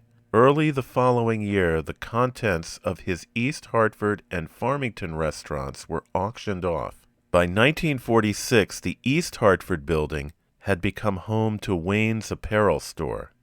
The Bishop's Corner location, however, continued operating as a restaurant, now under the name Dutchland City, as shown in this photograph. The proprietors of Dutchland City were Alexander Leonides and Teddy Lane. Typically in the wintertime, the partners would keep the dairy bar open but close the restaurant section for the season. But as reported by the Hartford Courant on November 18, 1949, they were trying something different that winter. Competing with the local Y, they opened their dining room as a club for teenagers, spending $150 to redecorate the space to suit teenage tastes. They called the club WASCOBY, the West Hartford Associated School Club of Better Encouragement of Entertainment. The club room, where members could meet, dance to music from the jukebox, and consume sandwiches and soft drinks, was open from 3 p.m. to 11 p.m. on weekdays and until 2 a.m. on Saturdays. There was a fee of $5 for a 6-month membership, which the teenagers could pay a nickel and dime at a time if necessary throughout the 6-month period. By that November, the club had 80 members, 25 from the Kingswood School, and the rest from Hall High School. Responding to claims by some adults that the teens weren't being supervised, Leonides and Lane explained that the clubroom was directly connected through an open entryway to the milk bar room, which was always attended. In any case, the club, and indeed the business itself, did not last much longer. In September of 1950, Theodore S. Lane and Alexander Leonides filed for bankruptcy, with reported assets of $1,374 and liabilities of $7,114. Another attraction, located for a number of years next to Dutchland Farms at the corner of Albany Avenue and Flag Road, were the children's pony rides offered by Thresher's Pony Farm each summer from 1937 to 1945. On weekdays, the pony ring hosted 8 ponies, with that number doubled on Sundays. Youngsters rode ponies named Whiskers, Blackburn, Socks, Paul, Westy, Cal, Barney, Tommy, Jiggs, Popeye, and Tarzan. In addition to the ponies were 2 carts pulled by goats named Amos and Jimmy.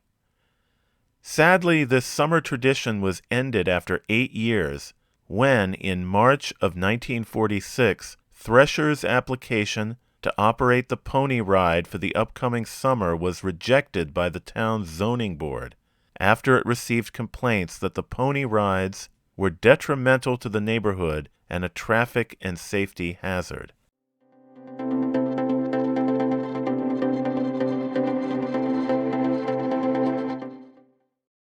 In 1950, with the pony rides a memory and Dutchland City permanently closed, there were rumors that Lord & Taylor, the large New York department store, wanted to erect a branch near the southwest corner of Albany Avenue and North Main Street. Residents in the Bishop's Corner area, concerned about what they considered to be excessive commercial development, were already moving to form an association that would come to include nearly 200 households. Called the West Hartford Homeowners Association, the group's first move was to contest in court West Hartford's plan to amend its zoning regulations to permit town control of commercial developments of 2 or more acres. Months of speculation came to an end in January of 1951 when the president of Lord & Taylor, Dorothy Shaver, announced that the store had signed a lease for a branch in West Hartford. It would be Lord & Taylor's 4th branch store and the first outside the greater New York suburban area. William A. Mauser was the developer of the property, which would include both Lord & Taylor as well as an adjoining shopping center. In order for construction to commence, Mauser petitioned the town to have the small area already zoned for business extended to cover 12 acres. In reaction, the Homeowners Association vowed to fight the business zone extension with, quote, all the force and vigor they could muster," unquote. Because of the large turnout expected, the public hearing on the zoning petition, held on January 22, 1951, took place in the 470-seat auditorium of the new Bugby Elementary School on Asylum Avenue, instead of in the much smaller town hall courtroom usually used for such hearings. More than 400 people attended the hearing, which lasted until near midnight. A few days later, by a narrow 3-2 vote, the Town Plan and Zoning Commission approved the petition, which would next be subject to approval by the Town Council. The Council announced that it would hold a public hearing on March 3, 1951, in the auditorium of Webster Hill Elementary School.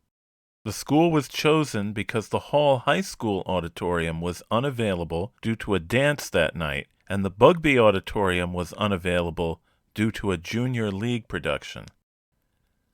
The members of the Homeowners Association were concerned about the effects of what they considered an unnecessarily large business development aimed at attracting out-of-town shoppers. They wondered how it would affect the character of the entire town. They swung into action, spending $1,500 on newspaper advertising alone. This included placing full-page ads that used the slogan, "Keep West Hartford Residential," and focused on the danger to children of increased traffic.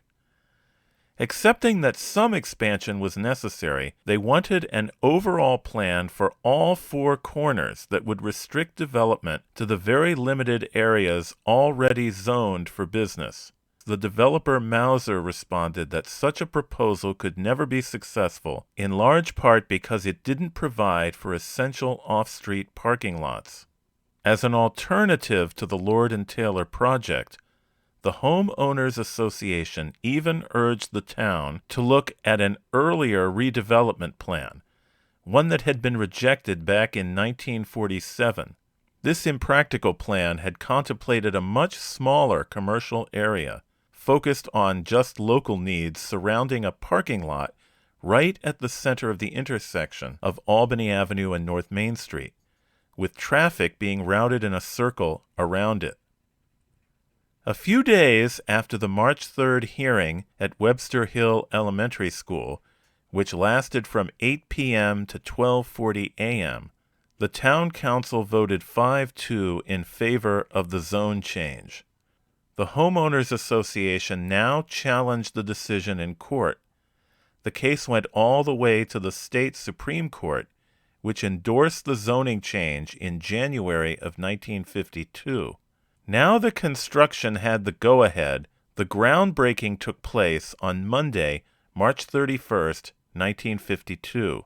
Members of the Homeowners Association attended the ceremonies as a gesture of goodwill.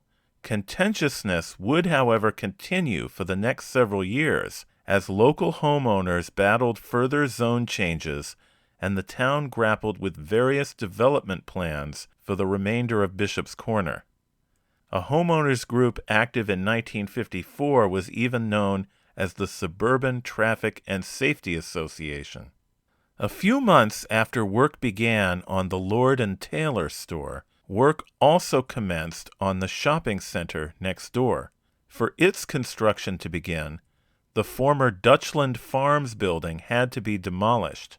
However, one relic of the old days would be preserved. In July of 1952, the windmill atop the former Dutchland Farms was relocated to a new home next to a pond at the Gledhill Nursery on Mountain Road. This challenging move was undertaken by the Moran Construction Company. First, the bolts which held the windmill to the roof had to be cut with acetylene torches. Then a 20-ton, 75-foot crane lifted the 7-ton windmill to a trailer to be towed to the nursery. Because of the height of the blades, a worker had to slowly turn the 15-foot arms so that they could clear the surrounding telephone wires. Gledhill Nursery closed at the end of 2016, and the site has since been redeveloped as a housing development called Gledhill Estates, which uses a windmill in its logo.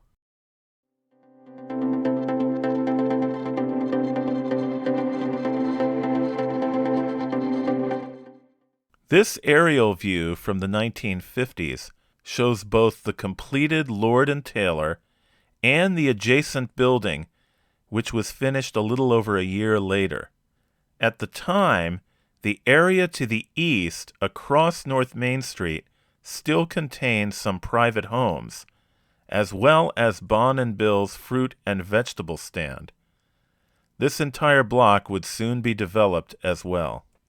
Turning to the newly opened department store, at 125,000 square feet, it was the largest Lord & Taylor outside of New York City. A great example of mid-century modern design, the plans were the work of William T. Smith of Raymond Loewy Associates in collaboration with the West Hartford architect Irving Rutherford. The general contractor was the Edward Pactor Company of Wethersfield. The store sat on a highly landscaped plot of 15 acres that included garden plantings and had ample parking space. There were entrances to the upper level at the north and south ends of the building. The north entrance, which was next to a projecting wing, featured a covered canopy that extended to the roadway. This is a view of the south side of the building. The south entrance was similarly at a right angle to a projecting section, and like the north entrance also featured a covered canopy.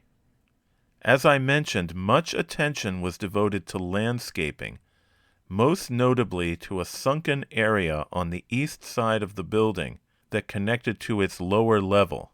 Today, it's hard to imagine that a store would have entrances so far from the parking lot and would sacrifice so much space to landscaping. The sunken area is now filled in. The rear or west side of the building contained an entrance to the store's lower level. Inside, the store featured numerous departments. Lord & Taylor was known for selling very fashionable clothing. As I mentioned, the company was led by Dorothy Shaver, a leader in the fashion industry and the first woman in the United States to head a multi-million-dollar firm. She first came to work for Lord & Taylor in 1921, when that New York shopping institution was nearly a century old. She quickly began her mission of introducing modern style to the venerable store, organizing a bureau of stylists in 1924 that soon made Lord & Taylor a style leader in New York City. She joined the store's board in 1927, became a vice president in 1931, and then served as president of the company from 1945 until her death in 1959.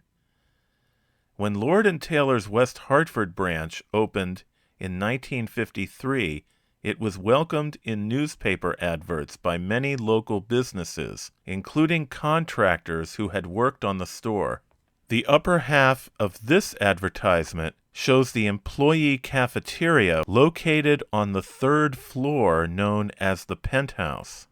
There were also greetings from local department store rival G. Fox & Company, which congratulated Greater Hartford for acquiring such a prestigious establishment. Like Lord & Taylor, Fox's was also under the direction of a pioneering businesswoman, Beatrice Fox Auerbach. A series of photographs, now in the collections of the Library of Congress, were taken of the West Hartford Lord & Taylor on May 25, 1953, just 3 months after the store opened. Here are views of the main floor. On the left is a northward view, and on the right is a southward view. Here, on the left, is a picture of the upholstery and fabrics department, and on the right are the corsets and lingerie. Next to that was the women's shoe department, and near that was the millinery department. Lord & Taylor featured many stores within a store. Here on the left is the New Yorker shop, and on the right are Belts and the Young New Yorker shop. On the left here is the Fantasia shop, and on the right is women's sportswear. There was also a section for budget dresses and an area called the salon. A large staircase connected the upper and lower levels of the store. Just behind the staircase on the lower level was the children's shoe department. Nearby were the departments for teens and girls. And pictured here on the left is the children's department, and on the right is the boys' shop. And here on the left is the layette department, and on the right is the men's shop. Located next to the elevator, which is shown in this picture on the right, was a restaurant called the Birdcage. The adjacent shopping center and office building, completed a little over a year after Lord & Taylor opened, was also erected by the developer William Mauser. Plans were drawn by the same architects as Lord & Taylor and complemented the department store's design, featuring white-painted brick trimmed with imported Swedish granite and hand-cut Tennessee stonework. Another floor of offices would be added later. Original leases in the building were held by SS Purse, an upscale specialty food store, a Woolworth store, a Doubleday bookstore, which later became the Bookworm bookstore, and Peck & Peck, a women's apparel shop that already had a branch on Pratt Street in Hartford. The first Peck & Peck had opened as a hosiery store in 1887. The company had come to specialize in women's sportswear and was a retail pioneer in expanding their shops to resort areas and college towns. Like Lord & Taylor next door, the West Hartford Peck & Peck was designed by Raymond Loewy and Associates. Lord & Taylor would continue to occupy its West Hartford store for 3 decades. In 1960, the company purchased its building from William Mauser, and in 1970 added a 3-level parking garage that has since been removed on the south side. In the late 1970s, Lord & Taylor began to plan to move the store to West Farms Mall. This initially alarmed West Hartford's business and civic leaders. In 1978, the town council even unanimously adopted a resolution asking Lord & Taylor to remain in town. But 5 years later, the move finally took place. Writing in the Hartford Courant, columnist Irving Kravsaw wistfully contrasted the store's glittery opening night 30 years before with the stripped-down nature of its closing sale in 1983, which he wrote had all the ambiance of an indoor flea market. The former Lord & Taylor was then remodeled to become a branch of Caldor discount department stores, which occupied the space until 1989. The building was then divided to contain several different retail tenants. I'm going to end this video with a few then and now views of the former Lord & Taylor. If you've made it this far, thanks for watching, and please consider leaving a comment below. Do you have any memories of shopping at this store? And also, don't forget to check out my other videos.